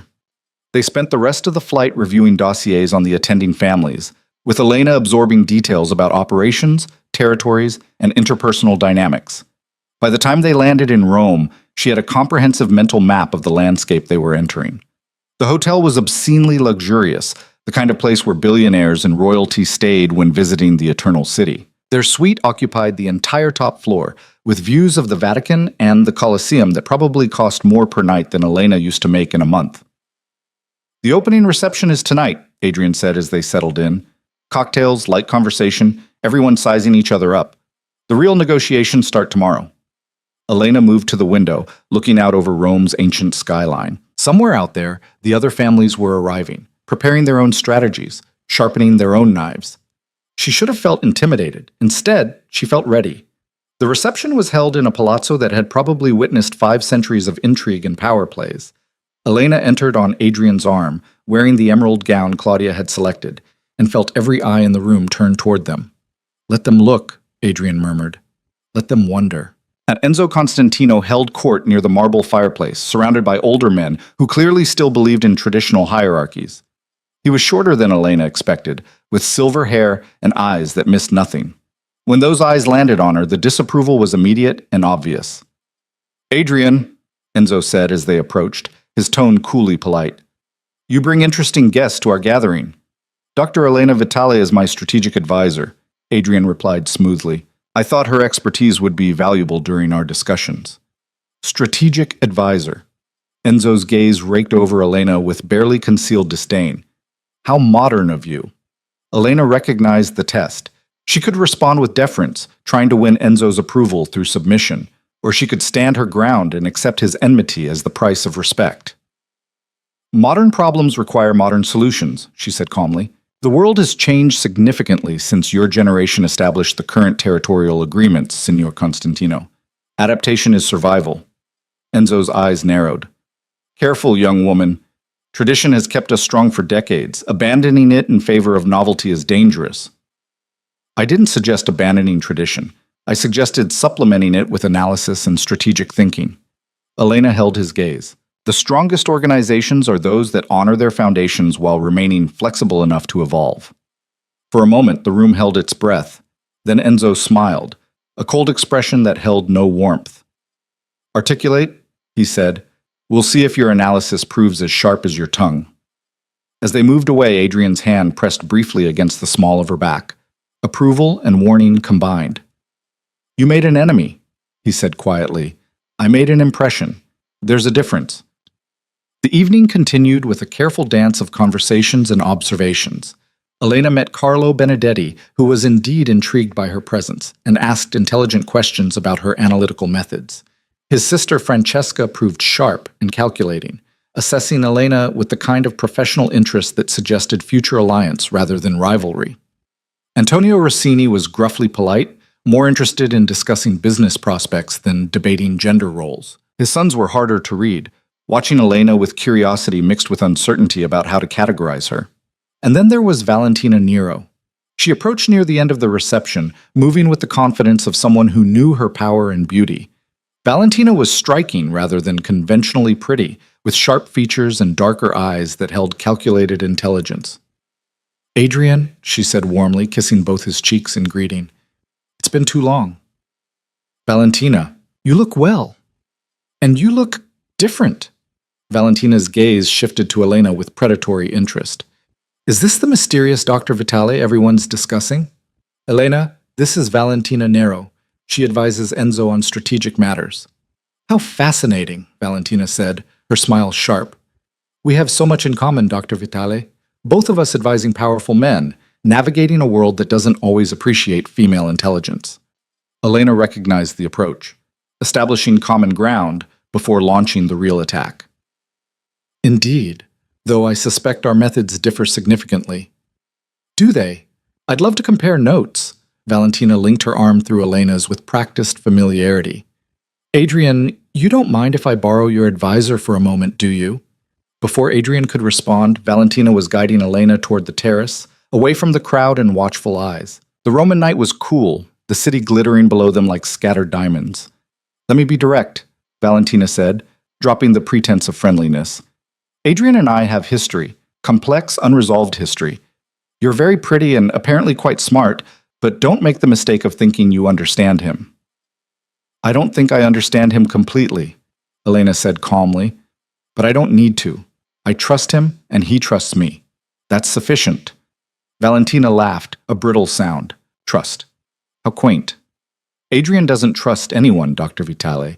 He uses people brilliantly, rewards them generously, but trust? That requires vulnerability he's incapable of." Then you don't know him as well as you think. I know him better than anyone alive. I know what drives him, what haunts him, what he'll never admit even to himself. Valentina moved closer, her voice dropping. He brought you here to prove something to himself, to show that he's evolved beyond the limitations I accused him of. But when this summit is over and reality settles back in, you'll discover that proximity to power isn't the same as possessing it. Elena met Valentina's gaze steadily. Are you finished? Excuse me? With your performance. The warnings disguised as wisdom, the subtle undermining, the attempt to make me doubt my position. Elena smiled coldly. It's well executed, I'll give you that. But it won't work. Valentina's expression hardened. You have no idea what you've walked into. I know exactly what I've walked into. A world built on calculated violence, strategic deception, and power dynamics that would make Machiavelli proud. I'm not naive, Valentina. I'm just better at this than you expected. For a long moment, they stared at each other, two women who understood strategy and power, recognizing each other as genuine threats. We'll see, Valentina finally said. The summit has only just begun. She walked away, leaving Elena alone on the terrace. Adrian appeared moments later, his expression questioning. That looked intense, he said. She tried to rattle me. It didn't work. Elena turned to face him. She's still in love with you, you know, or at least in love with the idea of what you could have built together. Valentina loves power, not people. If she wants me, it's because an alliance between our organizations would make her one of the most influential women in Italy. And me? What do I make you? Adrian pulled her close, his hand settling on her waist. Dangerous, powerful, complete. The kiss was brief but intense, a reminder of what they'd built in the months since Elena first walked into his world. When they separated, both were breathing harder. We should go back inside, Elena said reluctantly. People will talk. Let them. But Adrian released her, smoothing his jacket. Tomorrow, the real work begins. Are you ready? I was born ready. The negotiations started at 9 the next morning in a conference room that probably hosted corporate mergers and diplomatic treaties. The major families gathered around a massive table with advisors and security positioned along the walls. Elena sat to Adrian's right, her tablet open and recording device subtle. Her role was officially to take notes, but everyone in the room understood she was analyzing far more than that. Enzo Constantino opened the proceedings. We gathered to discuss three primary issues. First, the increasing pressure from federal law enforcement and how we coordinate our responses. Second, territorial disputes that have arisen in the past year. Third, opportunities for cooperation that benefit all families. The discussion that followed was fascinating. These men, and Francesca Benedetti, who held her own against the testosterone, were brilliant strategists who understood nuance and long-term thinking. They spoke in careful euphemisms, never explicitly acknowledging illegal activities, but the subtext was crystal clear. Elena listened, observed, and analyzed. She noted who deferred to whom, who interrupted, who formed natural alliances in the discussion. She watched body language, tracked word choices, identified the unspoken tensions beneath polite discourse. Carlo Benedetti proposed a coordinated legal defense fund, pooling resources to hire the best attorneys and protect members from prosecution. Antonio Rossini suggested establishing protocols for disputed territories to avoid violent confrontations. Adrian advocated for shared intelligence about law enforcement activities. All reasonable suggestions that masked deeper power plays. During a break, Francesca Benedetti approached Elena. You're very quiet, she observed. Most advisors feel compelled to demonstrate their value through constant input. I demonstrate value through quality of insight, not quantity of words, Elena replied. Francesca smiled approvingly. I like you. Enzo thinks you're an abomination. Valentina sees you as a threat. But I think you're exactly what this world needs. Someone who understands that intelligence matters more than tradition. You're in a similar position. Yes and no. I have the advantage of family blood. My brother would never exclude me from strategic decisions because we built this organization together. Francesca's expression turned serious. But you're an outsider who's earned her place through merit. That's actually more impressive. After the break, the discussions turned to territorial disputes. Two families had overlapping claims in a lucrative port city, and tensions had been escalating. The debate grew heated, with both sides presenting their historical claims and current investments. Elena saw the pattern before anyone else. She leaned close to Adrian and whispered her analysis. He listened, nodded, then raised his hand for attention. "If I may suggest an alternative approach," Adrian said, "rather than arguing about who deserves the territory, perhaps we should examine who can best utilize it for mutual benefit." Enzo scowled. "Territories aren't assigned based on efficiency, Adrian. They're based on legitimate claims and respect for established boundaries." "With respect, Signor Constantino, that thinking is precisely why these disputes become violent. We're operating like medieval kingdoms instead of modern enterprises." Adrian nodded to Elena. She took a breath and stood, projecting confidence she didn't entirely feel. "I've analyzed the economic data for the disputed territory," she said clearly. "Family A has stronger historical claims but limited port infrastructure. Family B has better logistics capabilities but weaker local connections. Neither alone can maximize the territory's potential." "Your point?" Antonio Rossini asked. "A partnership. Family. A maintains territorial control and local relationships. Family B handles logistics and distribution. They split profits proportional to their contributions, and both benefit more than either would operating independently." The room fell silent. Elena could feel Enzo's disapproval radiating from across the table, but she also saw calculation in Carlo Benedetti's eyes, and interest in Antonio Rossini's expression. "It's an interesting proposal," Carlo said slowly. "It challenges tradition, but it also acknowledges reality. We're stronger cooperating than fighting." "It's weakness disguised as innovation," Enzo countered. "Next you'll suggest we abandon territories altogether and become some kind of criminal corporation."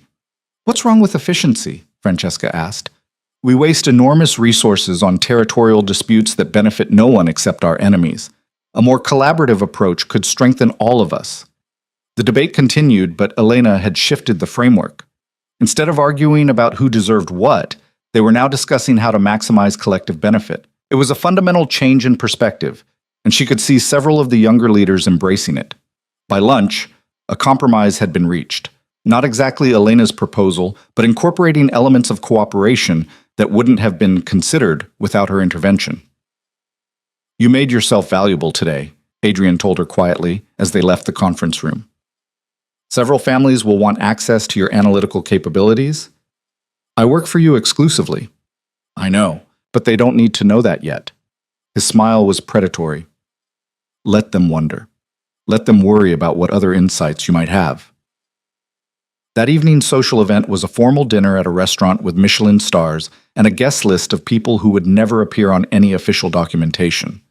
Elena wore a different gown, black this time, elegant and severe, and played her role perfectly. She was charming but not overly friendly, intelligent but not threatening, beautiful but not available. She moved through the evening like a chess piece, always aware of the board and her position on it. Valentino watched her with barely concealed frustration. Enzo ignored her pointedly, but Carlo, Francesca, and even Antonio treated her with a respect that suggested they recognized her value. "You're enjoying this," Adrian observed during a quiet moment. "I am. Is that terrible?" "It's honest." He took her hand, a public gesture that would be noticed and discussed. "You're a natural at this, Elena. You read people, understand power dynamics, know exactly how to position yourself for maximum effect." "I had a good teacher." "I didn't teach you this. I just gave you permission to be who you already were." The comment settled over her with the weight of truth. Elena had spent her entire academic career suppressing her instincts for power and strategy, channeling them into safe pursuits like analyzing dead languages. Adrian had simply removed the constraints and let her natural abilities flourish. On the third day, the summit concluded with agreements on law enforcement coordination, territorial protocols, and several cooperative ventures. Elena had contributed significantly to the frameworks, her analytical approach influencing outcomes in ways that would ripple through Italy's underworld for years. As they prepared to leave, Enzo Constantino approached for a final conversation.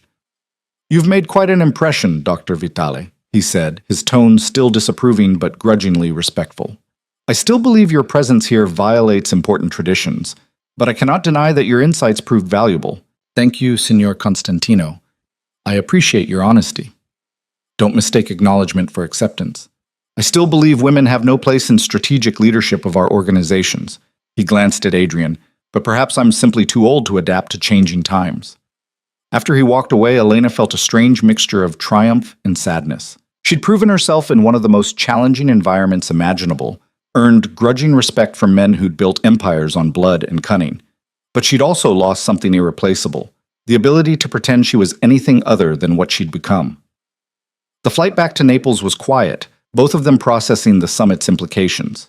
As the plane descended toward home, Adrian broke the silence. "There's something I need to tell you," he said. "One of the cooperation agreements we finalized. It's going to require significant organizational changes. I'll need to spend the next few months restructuring operations, traveling more, being less accessible." Elena felt a chill. "What are you saying?" "I'm saying this is about to get more complicated. The summit succeeded because we demonstrated strength and innovation, but implementing those agreements will test both. We'll have less time together, more scrutiny from rivals, increased pressure from law enforcement." He met her eyes. "I need to know you're prepared for that."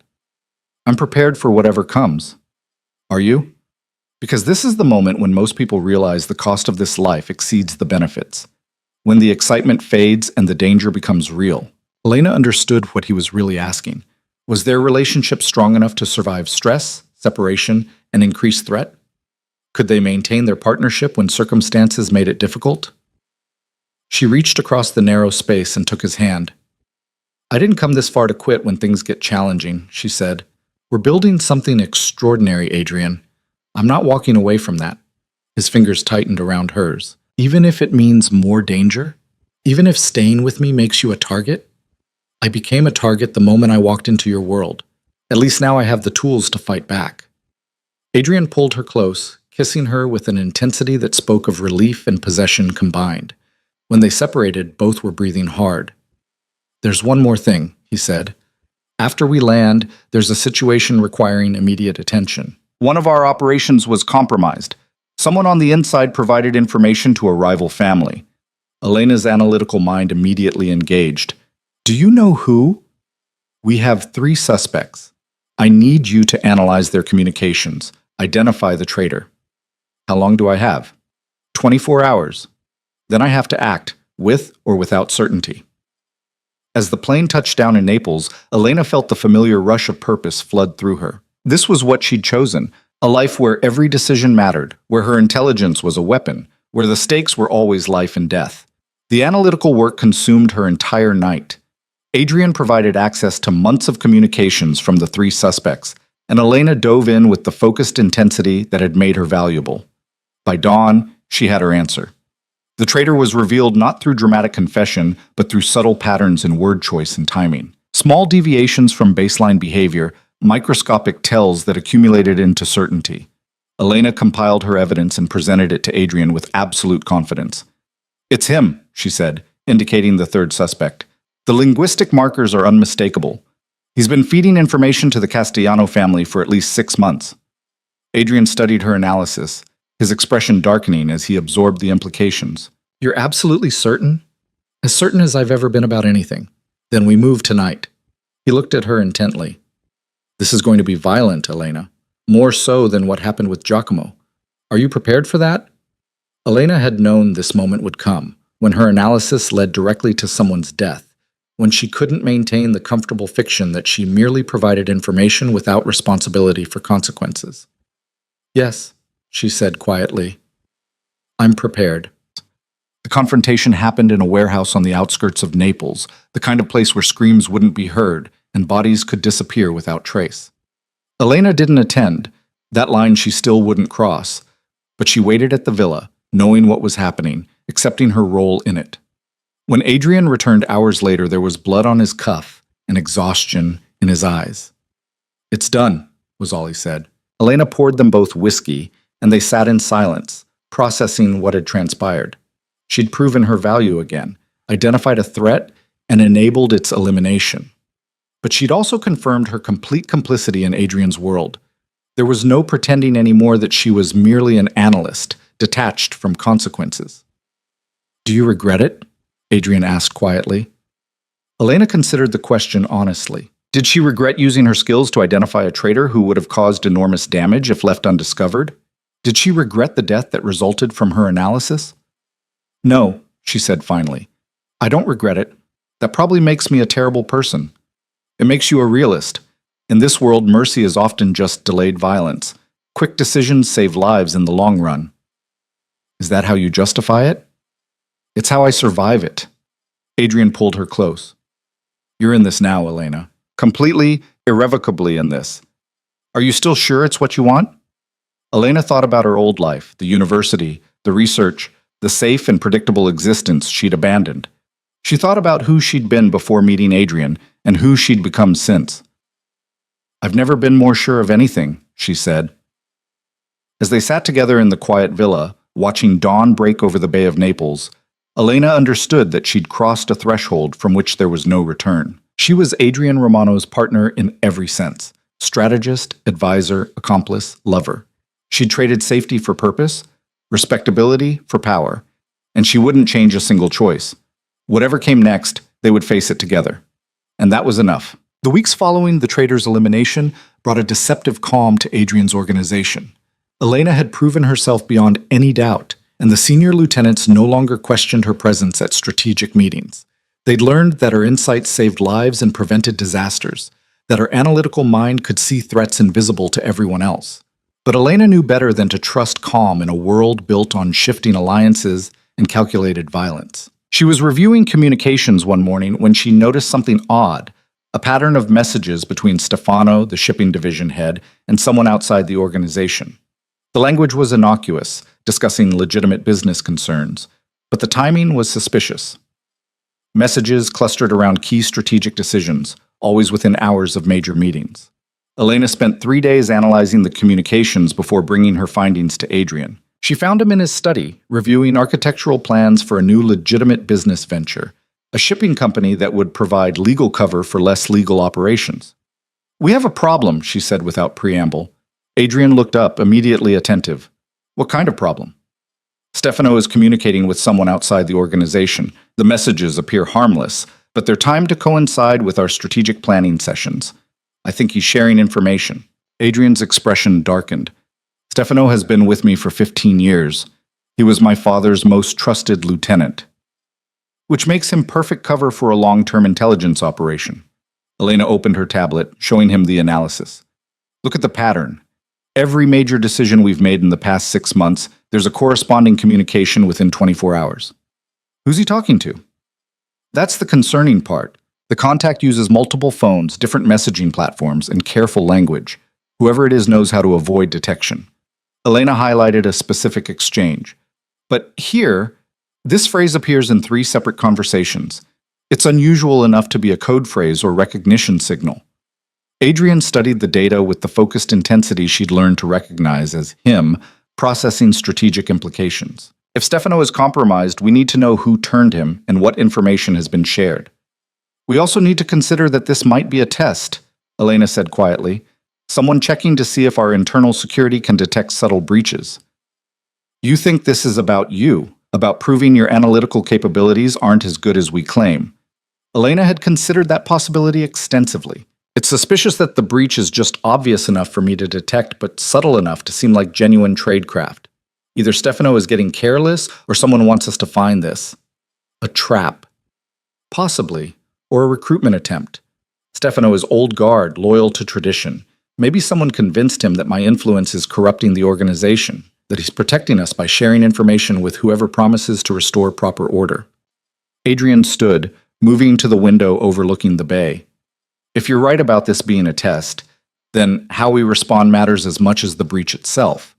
They're watching to see if we overreact, if we trust your analysis enough to act on it, if we can distinguish between genuine threats and manufactured ones. So what do? We spring the trap." Adrian turned back to her, his expression calculated and cold. "We feed Stefano false information, something valuable enough to be credible, but specific enough to trace.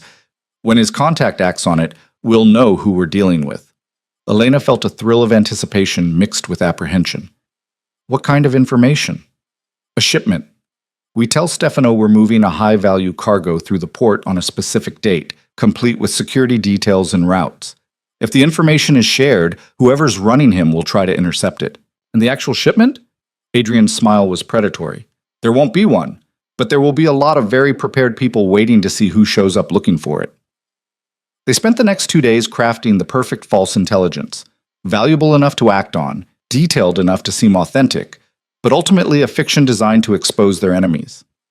Adrian presented it to his senior staff, including Stefano, during a routine briefing about upcoming operations. Elena watched Stefano's reaction carefully. He showed no obvious signs of deception, asked appropriate questions, appeared genuinely engaged with the logistics. If he was compromised, he was exceptionally good at hiding it. Within 18 hours of the meeting, Stefano had communicated with his outside contact. Elena tracked the message through their surveillance systems, watching the information flow from Stefano to an encrypted channel to parts unknown. He took the bait, she confirmed to Adrian that evening. Now we wait to see who comes fishing. The trap was set for a Friday night, with Marco and a carefully selected security team positioned around the fictitious shipment location. Elena monitored communications from the villa, looking for any indication that their enemies were taking the bait. At 11:47 p.m., movement was detected near the warehouse. "We have contacts," Marco reported through the encrypted channel. 4 vehicles, at least 12 people. They're setting up for an intercept. Adrian leaned over Elena's shoulder, watching the live feed from the surveillance cameras. "Can you identify them?" Elena zoomed in on the license plates, running them through their database. 2 vehicles registered to shell companies tied to the Castellano family. The others are rentals, probably using false identification. "The Castellanos," Adrian's voice was ice. "They're still testing me, still looking for weaknesses. Should Marco engage? Not yet. Let them move in, let them discover there's nothing there. I want to see how they react when they realize they've been played." They watched as the assault team moved into position, professional and coordinated. These weren't street thugs, they were trained operatives, possibly former military or law enforcement. The Castellanos had invested serious resources in this operation. When the team breached the empty warehouse and found nothing but carefully arranged props, the confusion was obvious even through the surveillance feed. They searched methodically, clearly expecting to find either the shipment or evidence of where it had been moved. "Now," Adrian said quietly. Marco's team moved in with precision, surrounding the warehouse and cutting off escape routes. Within minutes, all 12 members of the assault team were detained, their vehicles secured, their communications equipment confiscated. "Bring them to the processing facility," Adrian ordered. "I want to know who sent them and what else they know about our operations." Elena watched the prisoners being loaded into vehicles, her analytical mind already processing implications. This confirms Stefano is compromised. The question is whether he's a willing participant or being manipulated. There's only one way to find out. Stefano was brought to the villa an hour later, confused and concerned about the late-night summons. Adrian received him in his study, with Elena present but silent, an observer rather than participant in what was about to unfold. "Stefano," Adrian said calmly, "thank you for coming on short notice." "Of course, Adrian. What's this about?" "The shipment we discussed earlier this week. There was a problem." Stefano's expression showed appropriate concern. "What kind of problem?" "Someone tried to intercept it, a Castellano assault team, well-armed and well-informed about our routes and security protocols." Adrian's tone remained conversational, almost casual. "The kind of information they could only have if someone inside our organization provided it." The color drained from Stefano's face. "You think I don't think, Stefano. I know. We've been monitoring your communications for weeks." Adrian gestured to Elena. "Dr. Vitali identified the pattern of information leakage and traced it directly to you." Stefano looked at Elena with something between betrayal and fear. "You were spying on me?" "I was protecting this organization," Elena said quietly. "That's my job." "Stefano," Adrian said, drawing his attention back. "You have one chance to explain yourself. Who are you working for and why?" For a long moment, Stefano said nothing. Then slowly, the resistance seemed to drain out of him. "Enzo Constantino approached me after the Rome summit. He said your organization was being corrupted, that bringing in an outsider," he glanced at Elena, "was a sign of weakness. He offered to help me protect the traditional way of doing things. By feeding him intelligence about my operations, by keeping him informed about dangerous innovations that could destabilize all the families." Stefano's voice gained strength, conviction. "She's changing you, Adrian, making you soft, making you think like a businessman instead of understanding that our world runs on respect and fear. And you thought betraying me was the path to restoring proper order? Stefano faltered. I thought I was saving you from making a terrible mistake. Adrian stood slowly, and the temperature in the room seemed to drop. You thought 15 years of loyalty gave you the right to decide what's best for my organization. You thought your traditional values mattered more than your oath to me. You thought wrong. Adrian, please, you're finished, Stefano. You'll provide us with a complete account of everything you shared with Enzo, every communication, every meeting. Then you'll disappear from Naples and never return. If I see you again, if you contact anyone in this organization, if you so much as breathe in a way that threatens my people, you won't get a second warning. It was mercy, and everyone in the room knew it. By rights, Stefano's betrayal should have earned him the same fate as the traitor Elena had identified before. But Adrian was making a calculated choice, demonstrating that loyalty, even betrayed, still meant something. You have 24 hours, Adrian continued. Marco will escort you home. Start talking. After Stefano was removed, Elena and Adrian sat in silence for several minutes. Finally, Elena spoke. Enzo was testing us. He turned Stefano to prove that traditional loyalty still matters more than modern strategy.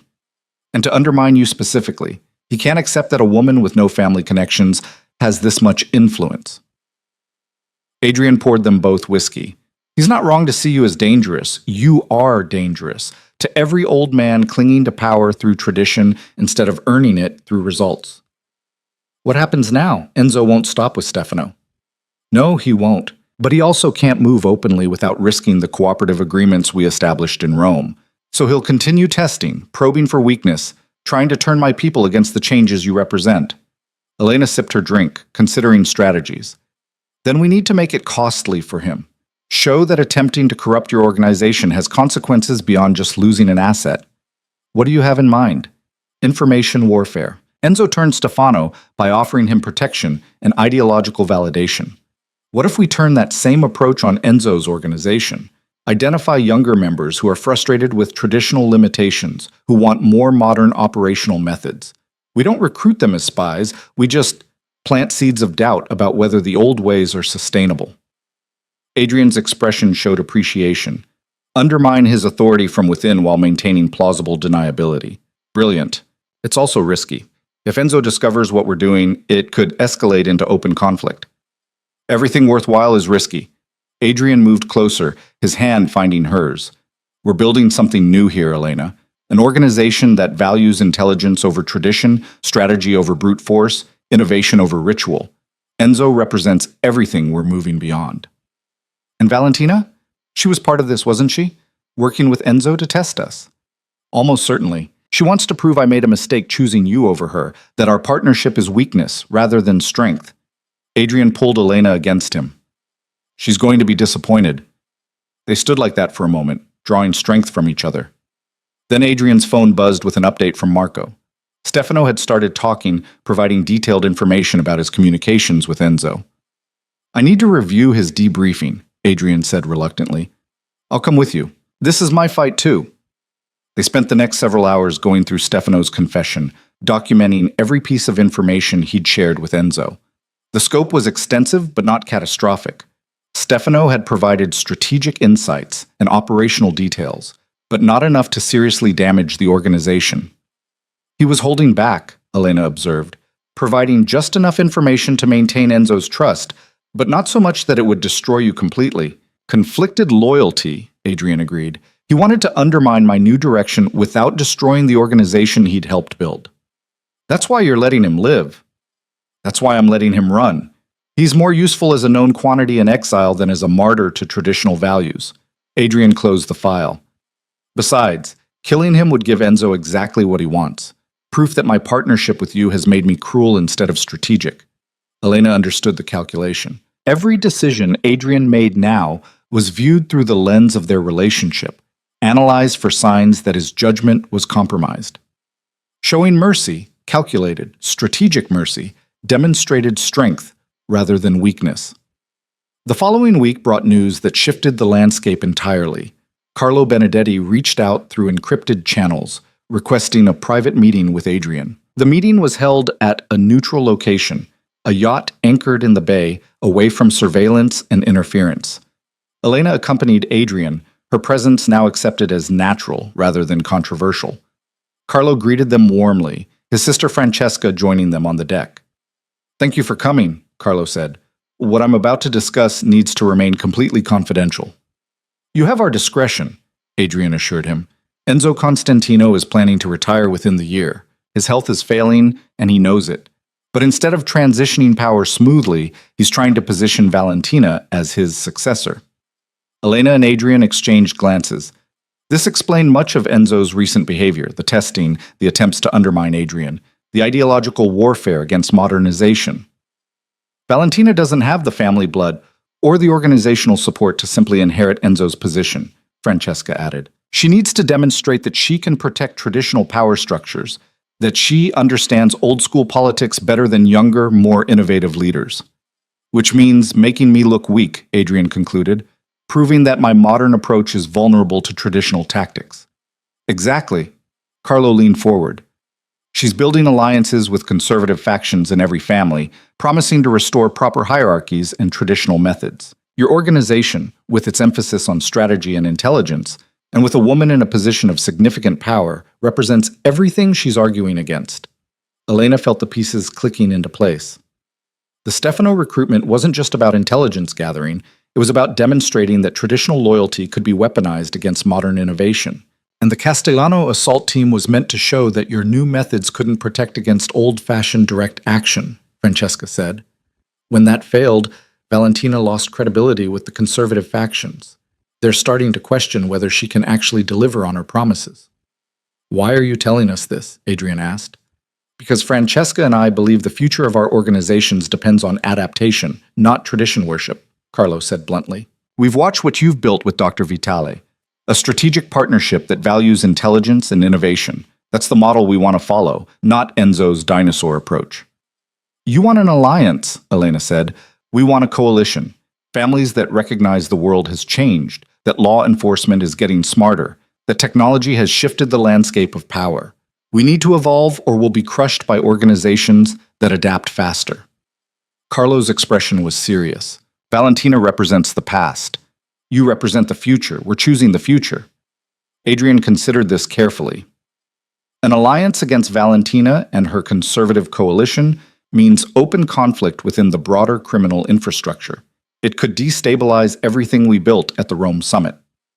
"The Rome Summit already created instability by forcing old and new philosophies into uneasy cooperation," Francesca countered. "Eventually those competing visions have to resolve. Better to control how that resolution happens than let it explode chaotically." "What exactly are you proposing?" Elena asked. "A coordinated demonstration of the superiority of strategic thinking over traditional methods," Carlo said. "We identify opportunities where innovation succeeds, where tradition would fail. We document it. We share the results. We prove to the moderate factions that adaptation is survival. And when Enzo retires, we support a successor who shares our vision. Valentina gets marginalized, the conservative factions lose their champion, and the future of organized crime in Italy becomes what we make it." It was an ambitious vision, reshaping the power structure of Italy's criminal underworld through strategic demonstration rather than violent conflict. Elena's analytical mind was already processing the possibilities and risks. "We need time to consider this," Adrian said. "The implications are significant." "Take a week," Carlo agreed.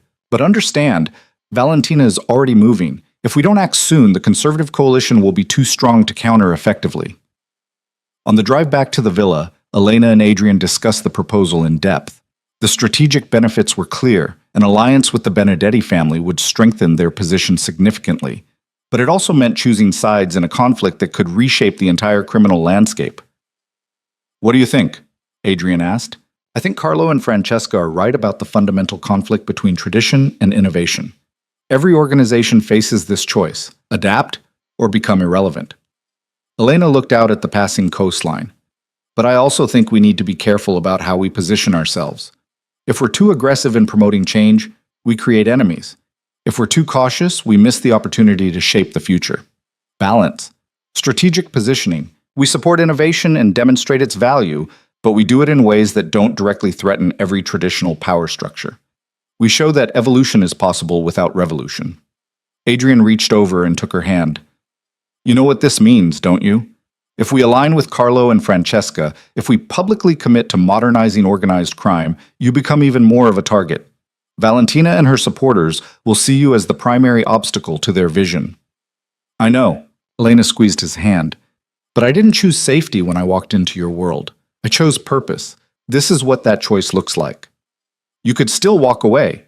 I could give you protection, resources, a new identity somewhere far from all of this. Could you walk away? No.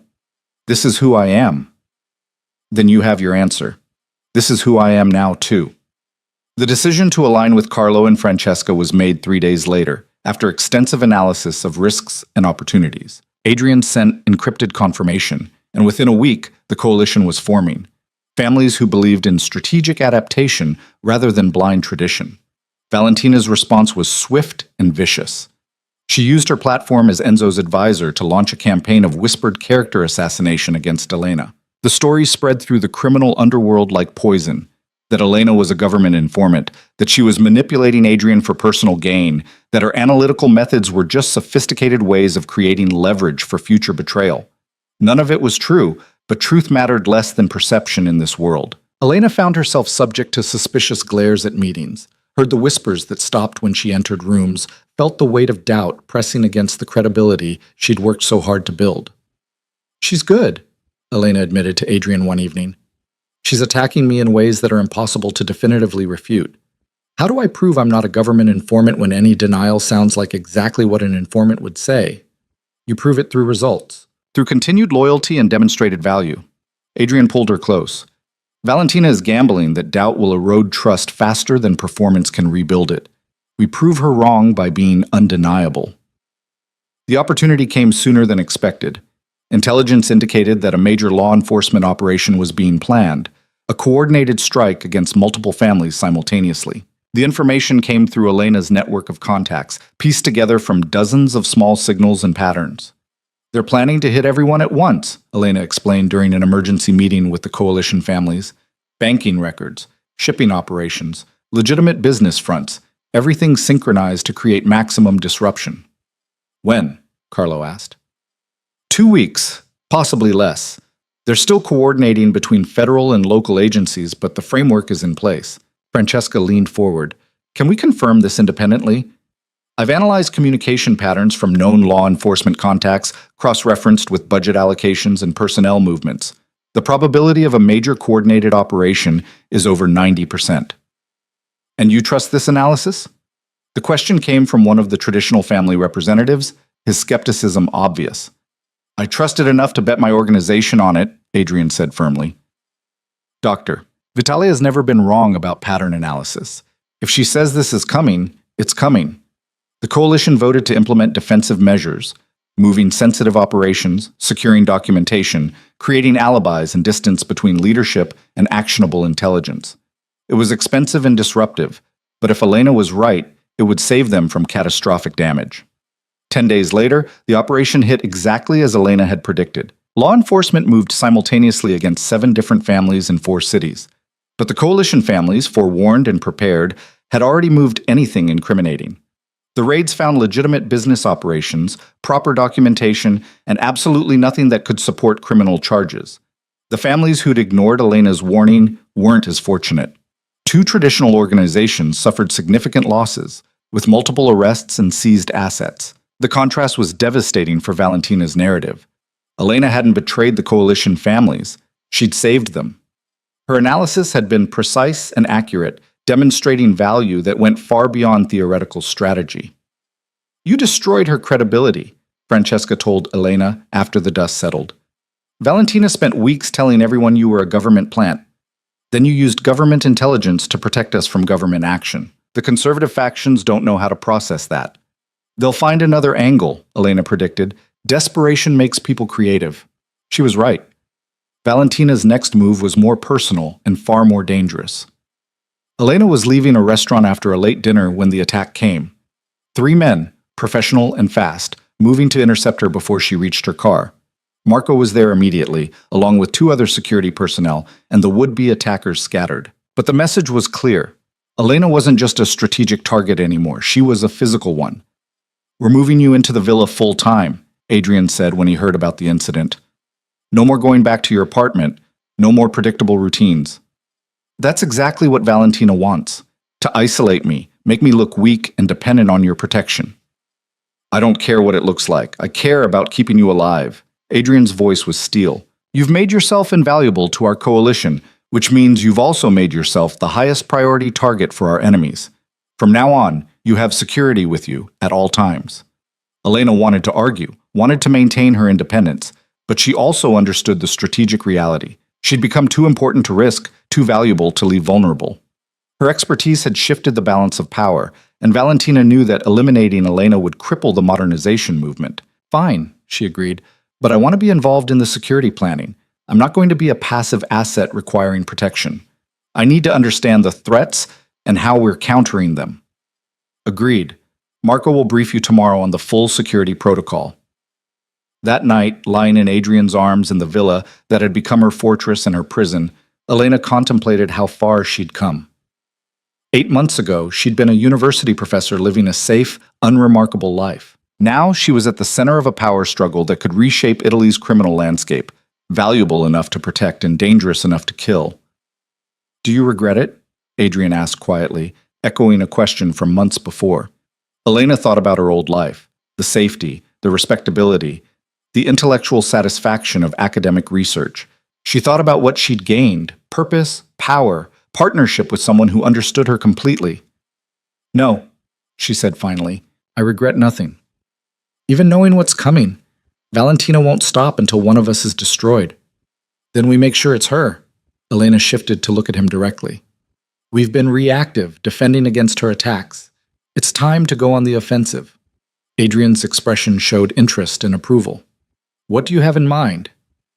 "Valentina's power comes from Enzo's support and her promise to restore traditional hierarchies. But Enzo is dying, and tradition is losing ground to innovation.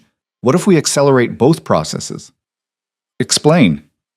Elena's analytical mind had been processing strategies for weeks, waiting for the right moment to propose what she knew would be controversial. "We identify the next generation of leaders in traditional families, younger members who are frustrated with conservative limitations. We don't recruit them against their families. We just show them what's possible with modern methods. Give them tools, share intelligence, demonstrate that strategic thinking produces better results than tradition worship. You want to create a fifth column inside the conservative coalition. I want to make innovation so obviously superior that the next generation chooses it naturally. When Enzo dies and Valentina tries to claim leadership, she'll find that her support has eroded from within." It was a long-term strategy, the kind of patient approach that required months or years to bear fruit. But it was also exactly the kind of thinking that had made Elena invaluable, seeing beyond immediate conflicts to fundamental shifts in power dynamics. "It's brilliant," Adrian said. "It's also exactly the kind of threat Valentina would kill to prevent." "I know, which is why we need to be very, very careful about implementation." They spent the rest of the night planning. Two strategists who thought alike, plotting the fall of an enemy who represented everything they'd moved beyond. Elena had never felt more alive, more purposeful, more certain that she'd found exactly where she belonged. The future was coming, and she would help shape it, whatever the cost.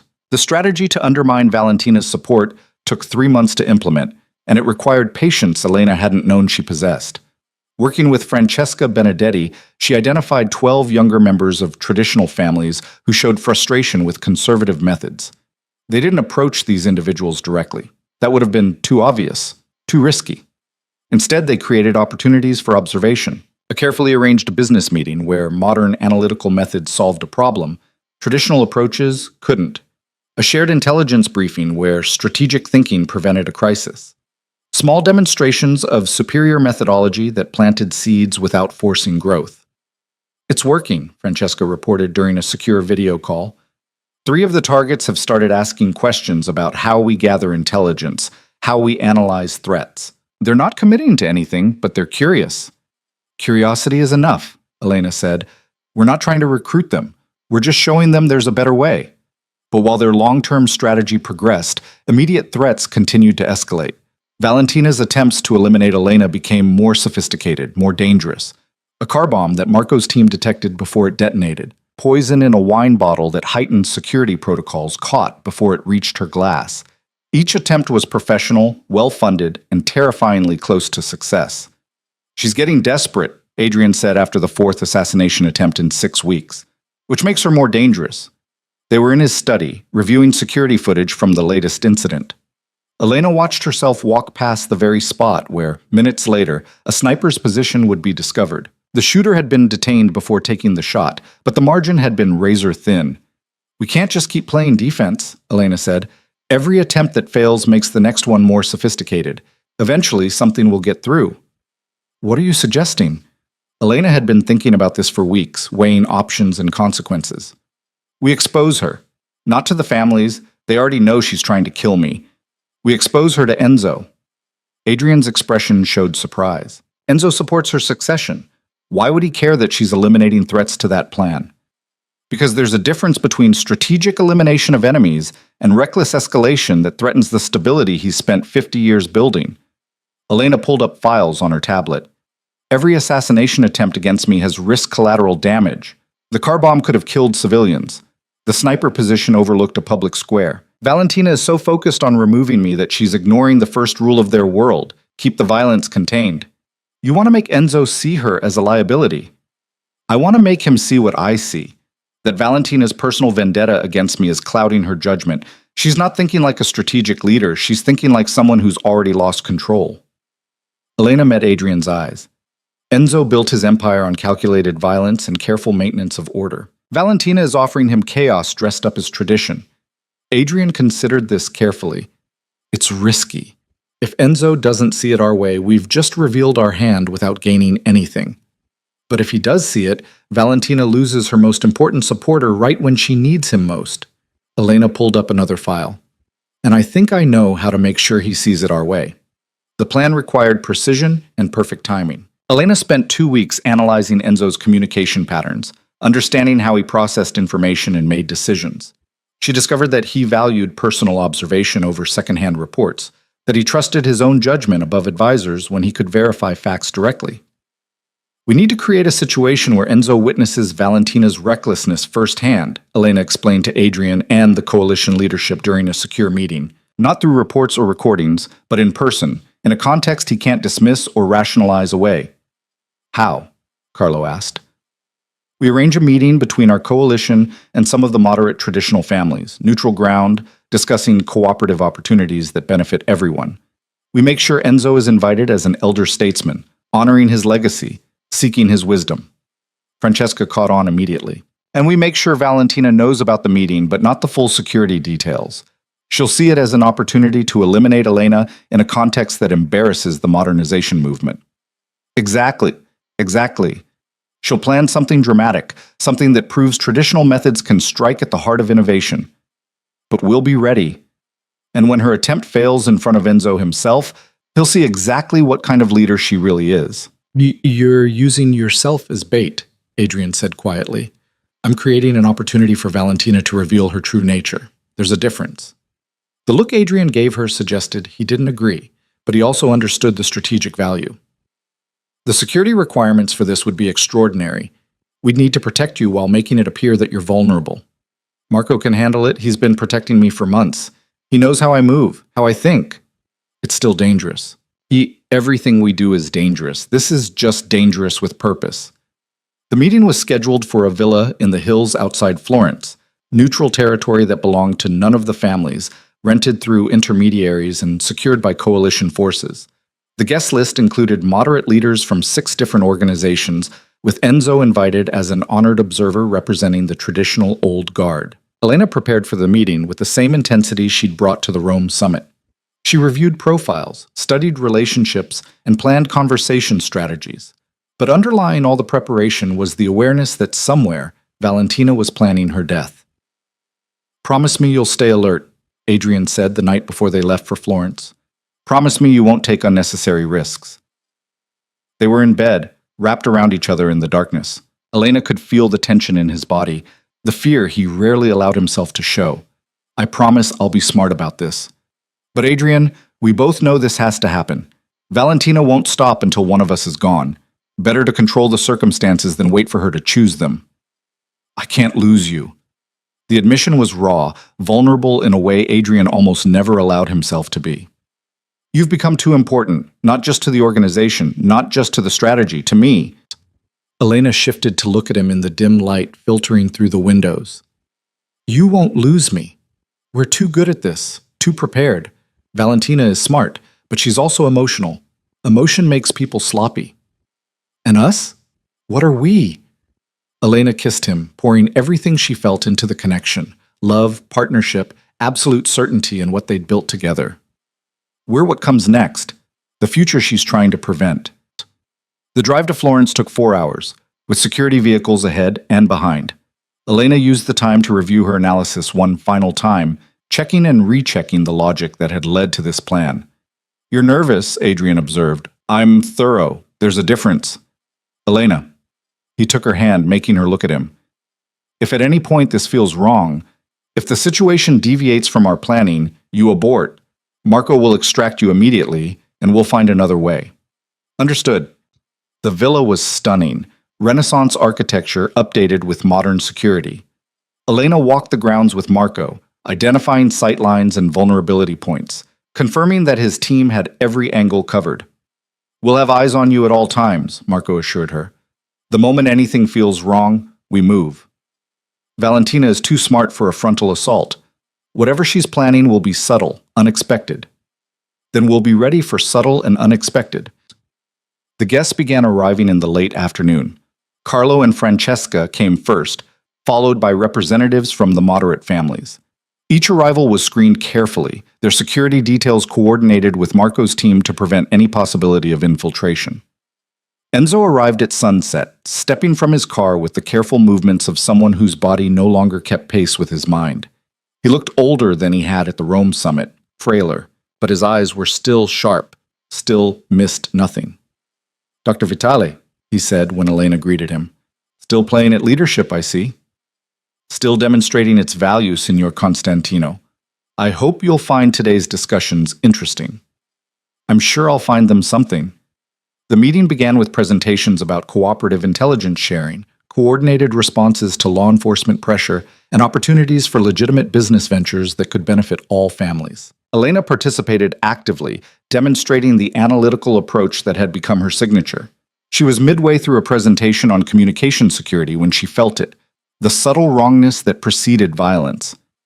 Years of living in Adrian's world had taught her to trust that instinct. Her eyes found Marco's across the room. He'd felt it too. Then the windows exploded inward. The assault was perfectly coordinated. Smoke grenades, flashbangs, attackers in tactical gear moving with military precision. But Marco's team was ready, responding instantly with a defensive formation that put Elena at the center of a human shield. Stay down, Marco shouted, returning fire at the attackers. Through the chaos and smoke, Elena saw Enzo hit the floor, protected by his own security detail. She saw Adrian move with lethal efficiency, taking down one attacker who'd gotten too close. She saw the carefully planned meeting dissolve into exactly the kind of violent chaos that Valentina had promised would never happen under her leadership. The firefight lasted 90 seconds, an eternity compressed into gunfire and shouted commands. When the smoke cleared, 3 attackers were dead, 2 were captured, and miraculously, none of the family representatives had been seriously injured. Elena, Adrian was beside her immediately, checking for injuries. Are you hurt? I'm fine. The security worked exactly as planned. Marco was already interrogating one of the captured attackers, his methods efficient and brutal. Within minutes, he had confirmation. Valentina had ordered the assault, promised it would eliminate the modernization leadership while demonstrating the continued strength of traditional methods. Enzo Constantino stood slowly, brushing glass from his suit with shaking hands. His security chief was reporting damage assessment, but Enzo's attention was fixed on the carnage around him. This, he said, his voice carrying despite its age, is what Valentina promised would restore order. This reckless violence in a neutral meeting space, risking everyone present to eliminate one person. Elena approached him carefully, aware that this moment would define everything. Signor Constantino, I'm sorry you were endangered. This attack was directed at me, and this attack was directed at everything I built. Enzo's anger was cold and absolute. 50 years I've maintained order, kept the violence contained, protected the infrastructure that allows all of us to operate, and Valentina throws it away because she's afraid of you. She sees me as a threat to traditional power structures. She sees you as a threat to her ambition. There's a significant difference. Enzo looked around the damaged room. I came here skeptical about modernization, about strategic methods replacing time-tested traditions. But you know what I see now? I see that your security protocols saved lives tonight. I see that your preparation anticipated exactly this kind of attack. I see that intelligence and planning matter more than I wanted to admit. Adrian moved to stand beside Elena, a united front. The world has changed, Enzo. We're not abandoning tradition, we're evolving it. And Valentina? Valentina is trying to start a war she can't win, Elena said quietly. Every attempt to eliminate me has been more reckless than the last. Tonight proves she's willing to risk everything, including your life, to maintain her vision of how things should be. Enzo was silent for a long moment, processing implications and consequences. Finally, he turned to his security chief. Find Valentina. Bring her to Rome. I want to have a very serious conversation about judgment and proportionality. After Enzo left, the coalition families gathered in a secure room to assess the situation. The attack had failed spectacularly. Valentina's involvement was confirmed, and Enzo himself had witnessed the recklessness of her methods. She's finished, Carlo said with satisfaction. Once Enzo withdraws his support, the conservative coalition will collapse. They were only unified because they believed Valentina represented the old guard's chosen successor. Don't underestimate desperation, Francesca warned. Cornered animals are the most dangerous. Elena knew Francesca was right. Valentina had gambled everything on tonight's attack, her credibility, her support, her future. With all of it gone, she had nothing left to lose. We need to move quickly, Elena said. Establish the new power structure before Valentina can regroup or the conservative factions can rally around someone else. They spent the next 3 hours planning the transition, how Enzo's retirement would be announced, who would succeed him in Rome, how the cooperative agreements would be formalized and expanded. It was delicate work, requiring careful balance between innovation and respect for tradition. By the time they finished, dawn was breaking over Florence. Elena stood on the terrace, watching the city wake up, feeling the weight of what they had accomplished. Adrian joined her, slipping his arms around her waist from behind. You did it, he said quietly. You changed everything. We did it. This was never just me. But you were the catalyst. The brilliant mind that saw possibilities no one else could see. The courage to walk into a world that should have destroyed you and instead bend it to your vision. Elena leaned back against him, allowing herself a moment of relief and satisfaction. What happens now? Now we build what comes next. Organizations that value strategy over tradition, intelligence over brute force, cooperation over endless territorial warfare. Adrian turned her to face him. And we do it together. The kiss was tender, a celebration and a promise combined. When they separated, Elena saw Marco approaching with his typical discretion. Sorry to interrupt, he said, but we have a situation. Valentina never returned to Rome. She's disappeared. The satisfaction Elena had been feeling evaporated instantly. Where is she? Unknown. She dismissed her security detail hours before the attack, told them she had personal business. No one has seen her since. Adrian's expression hardened. She's running. Or planning one final move, Elena said. Someone who's lost everything is capable of anything. They returned to Naples that afternoon, with security protocols elevated to their highest level. Elena knew that somewhere out there, Valentina was making calculations, planning revenge, deciding how to strike back at the woman who destroyed her ambitions. 2 days passed with no sign of Valentina. Then, on the third day, Elena received a message through an encrypted channel she'd established for sensitive contacts. The message was simple. Meet me alone, or everyone you love dies. Absolutely not, Adrian said when she showed him. It's obviously a trap. Of course it's a trap, but it's also an opportunity to end this once and for all. Elena pulled up a map on her tablet.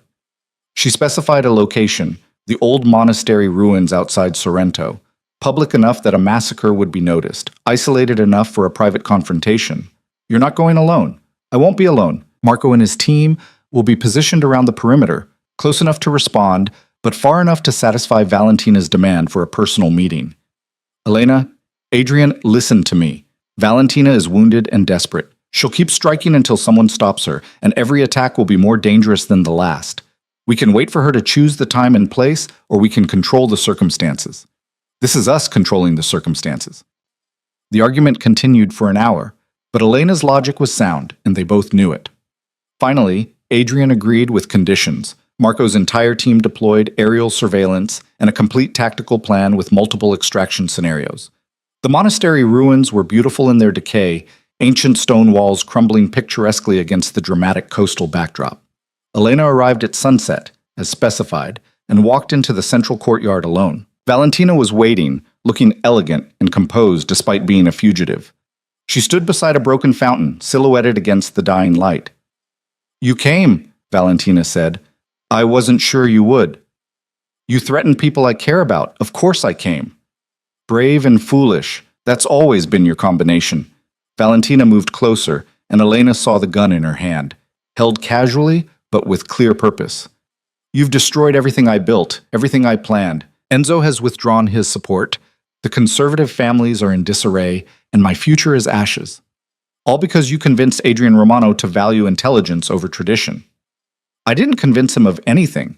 I showed him what was possible when you stop clinging to outdated methods and start thinking strategically. You seduced him." "Let's be honest about what really happened. You used sex and manipulation to gain influence, then leveraged that influence to reshape an entire power structure." Elena felt anger flash through her, but she kept her voice calm. "You're projecting your own methods onto me.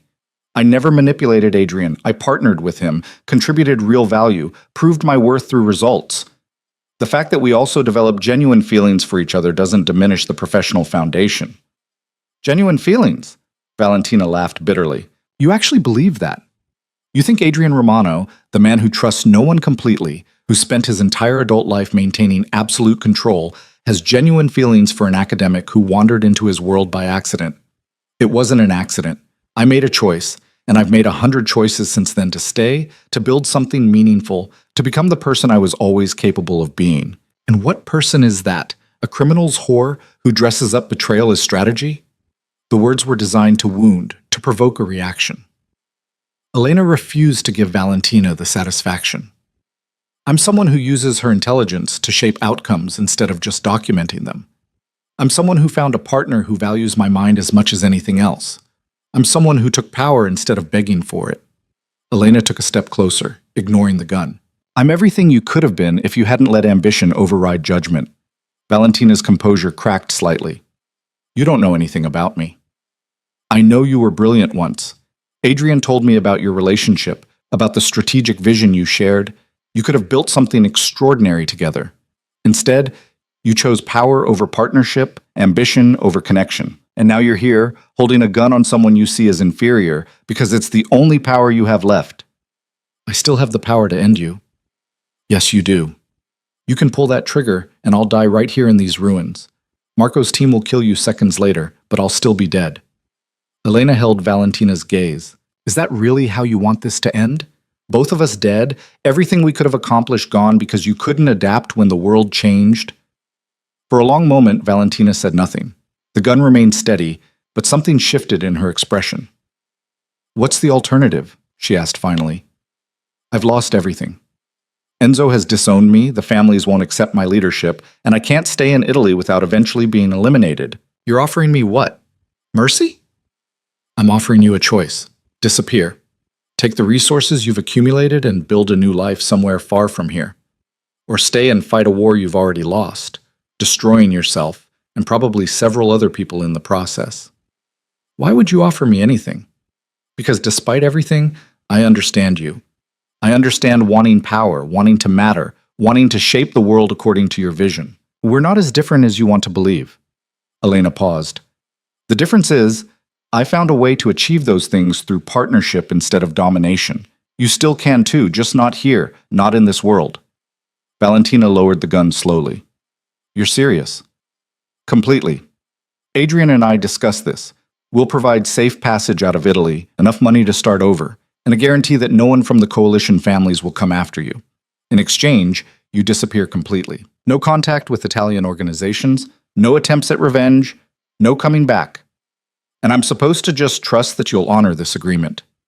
You're supposed to recognize that we gain nothing by killing you now that you're no longer a threat. Alive and exiled, you're a cautionary tale. Dead, you're a martyr for the conservative cause.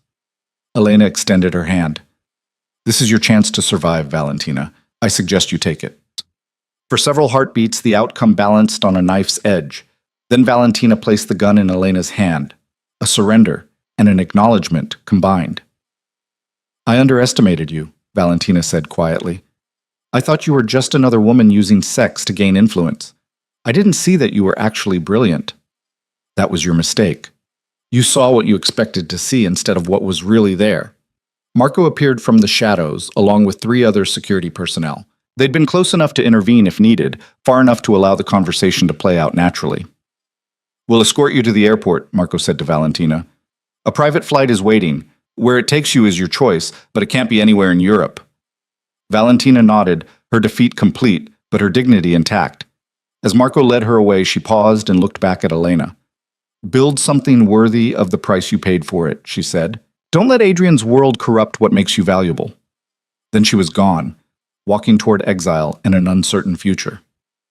Adrian emerged from his own position, pulling Elena into a fierce embrace. You took a terrible risk. I took a calculated risk. There's a difference. She could have killed you. But she didn't. Because despite everything, Valentina is fundamentally rational. She recognized that survival beats revenge. Elena pulled back to look at him. It's over, Adrian. The conservative coalition is broken, Valentina is gone, and we can finally build what we've been planning. The next 3 months transformed the landscape of organized crime in Italy. With Enzo's blessing, given grudgingly but sincerely, the coalition families formalized their cooperative agreements. Carlo Benedetti assumed leadership in Rome with Francesca as his strategic advisor, implementing many of the innovations Elena had championed. Adrian's organization became the model for the new approach: strategic thinking over traditional methods, intelligence gathering over brute force, long-term planning over reactive violence. Elena's role evolved from secret advisor to acknowledged partner, her analytical capabilities recognized as essential to modern criminal enterprise. The transformation wasn't without resistance. Some traditional families refused to adapt, clinging to old methods even as they became increasingly marginalized. But the overwhelming success of the cooperative approach made resistance increasingly futile. Elena found herself in demand across Italy, families requesting her consultation on strategic planning, communication analysis, threat assessment. She'd become something unprecedented in the criminal underworld, a woman whose expertise commanded respect regardless of traditional hierarchies. But success brought its own complications. The closer Elena became to Adrian's organization, the more difficult it became to maintain any pretense of separation between her professional and personal life. She'd moved into the villa permanently, her old apartment abandoned along with the last remnants of her academic identity. Do you ever miss it? Adrian asked one evening as they sat on the terrace overlooking the bay. The university, the research, the respectability? Elena considered the question honestly. Sometimes I miss the simplicity, the clear boundaries between right and wrong, the certainty that I was on the correct side of the law. She took his hand. But I don't miss feeling invisible. I don't miss knowing that my best work would be read by dozens instead of shaping the world. And I definitely don't miss being alone. You're not alone anymore. No, I'm not. Adrian stood, pulling something from his pocket. In the fading light, Elena saw him holding a small box, velvet, antique, clearly containing something significant. I was going to plan something elaborate, he said, opening the box to reveal a ring set with a deep red ruby surrounded by diamonds. A romantic dinner, a perfect setting, all the traditional gestures. But we've never been traditional, and I don't want to wait any longer. Elena's heart hammered against her ribs as Adrian took the ring from the box. You walked into my world to save your father, and you stayed to save yourself.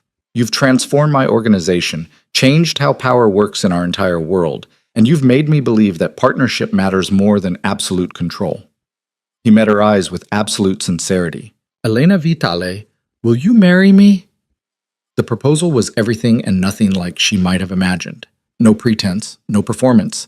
Just 2 people who understood each other completely, choosing to formalize what they had already built. Yes, she said, watching him slide the ring onto her finger. Absolutely yes. The kiss that followed was witnessed only by the stars and the ancient bay, a private moment of commitment before the public declarations to come. Their wedding, held 3 months later, was an event that merged two worlds in ways that would have been unthinkable a year earlier.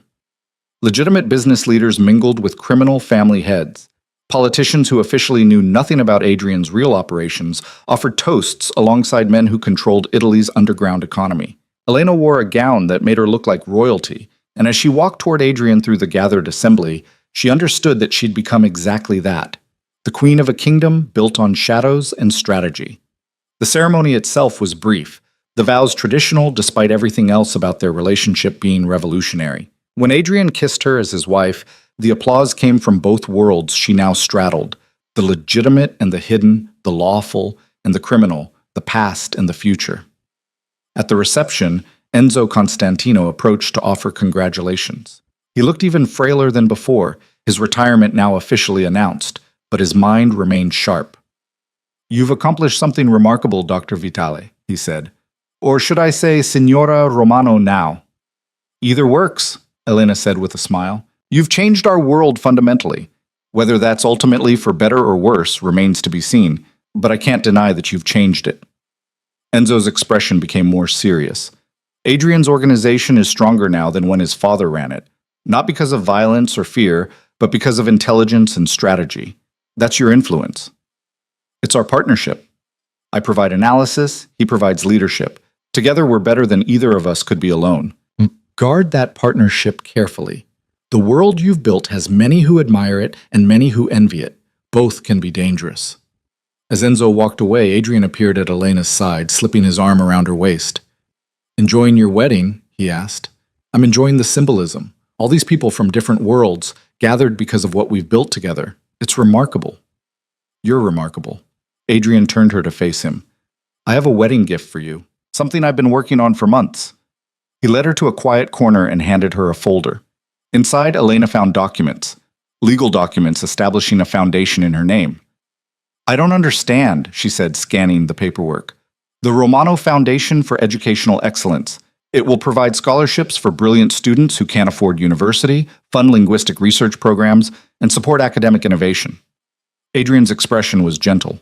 "You gave up your academic career to join my world. This way, you can still contribute to the field you loved, just in a different capacity."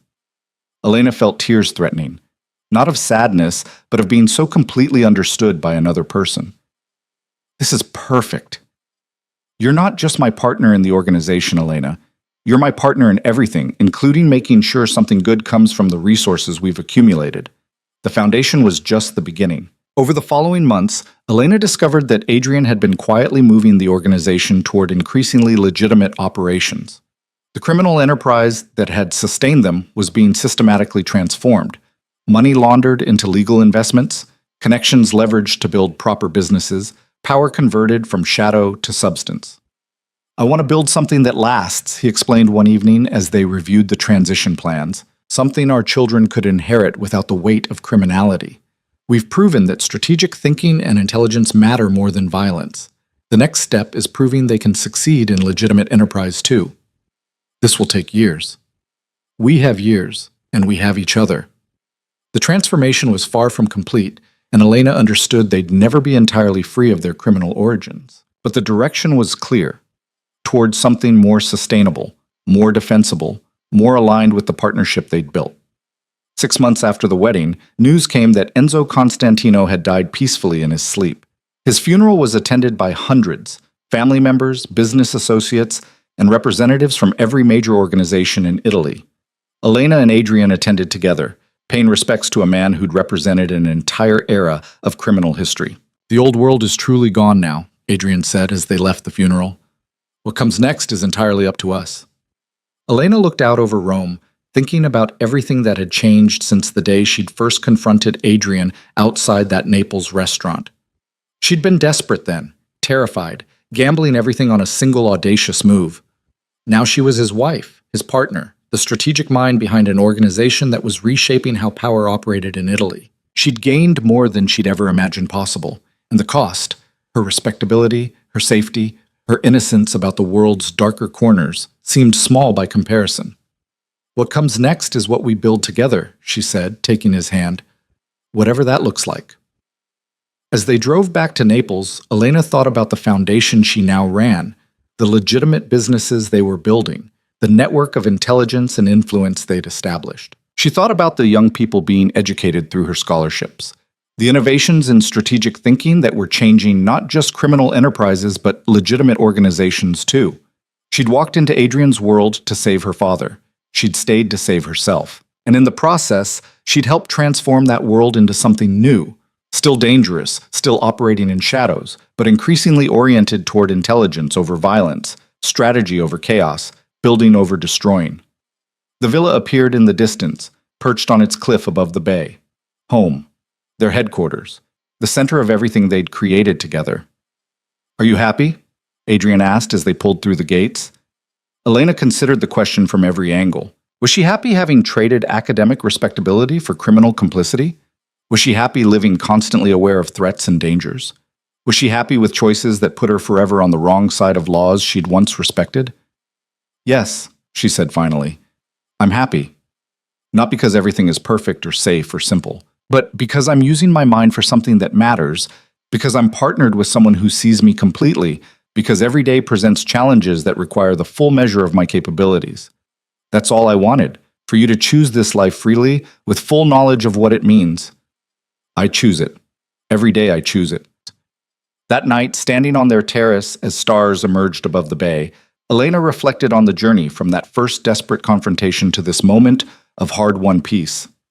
She'd become someone she wouldn't have recognized a year ago, harder, more pragmatic, comfortable with moral complexity that would have paralyzed her academic self.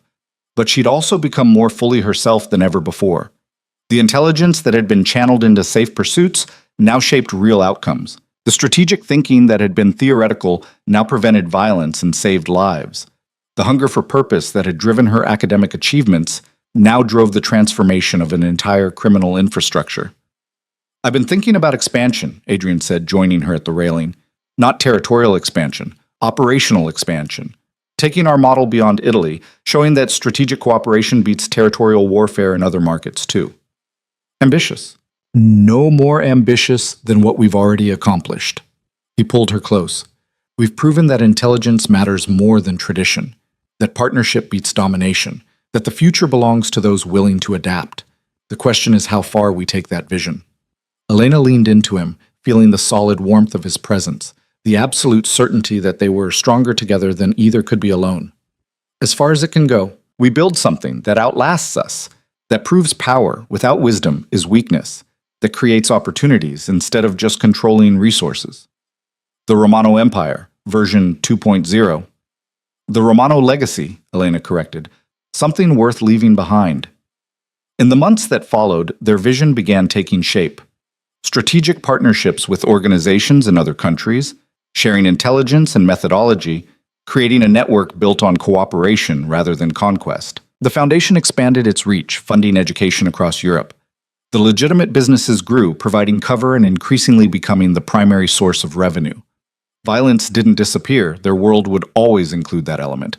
But it became increasingly rare, increasingly surgical, increasingly the last resort rather than the first response.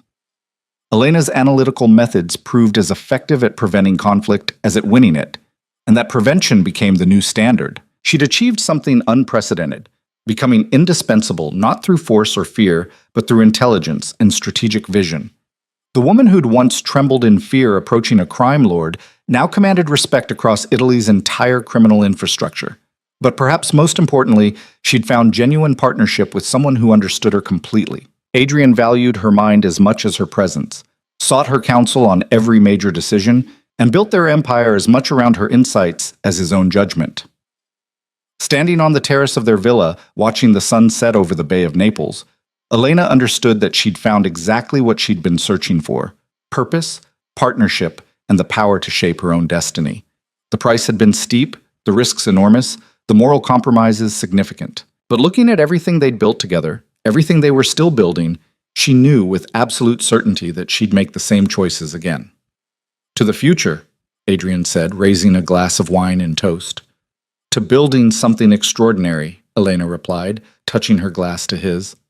As night fell over Naples and the ancient city settled into its rhythms, two people who'd transformed each other and their world stood together, ready for whatever came next. The king and queen of an empire built not on violence alone, but on intelligence, strategy, and the revolutionary idea that partnership could be stronger than domination. Their reign was just beginning,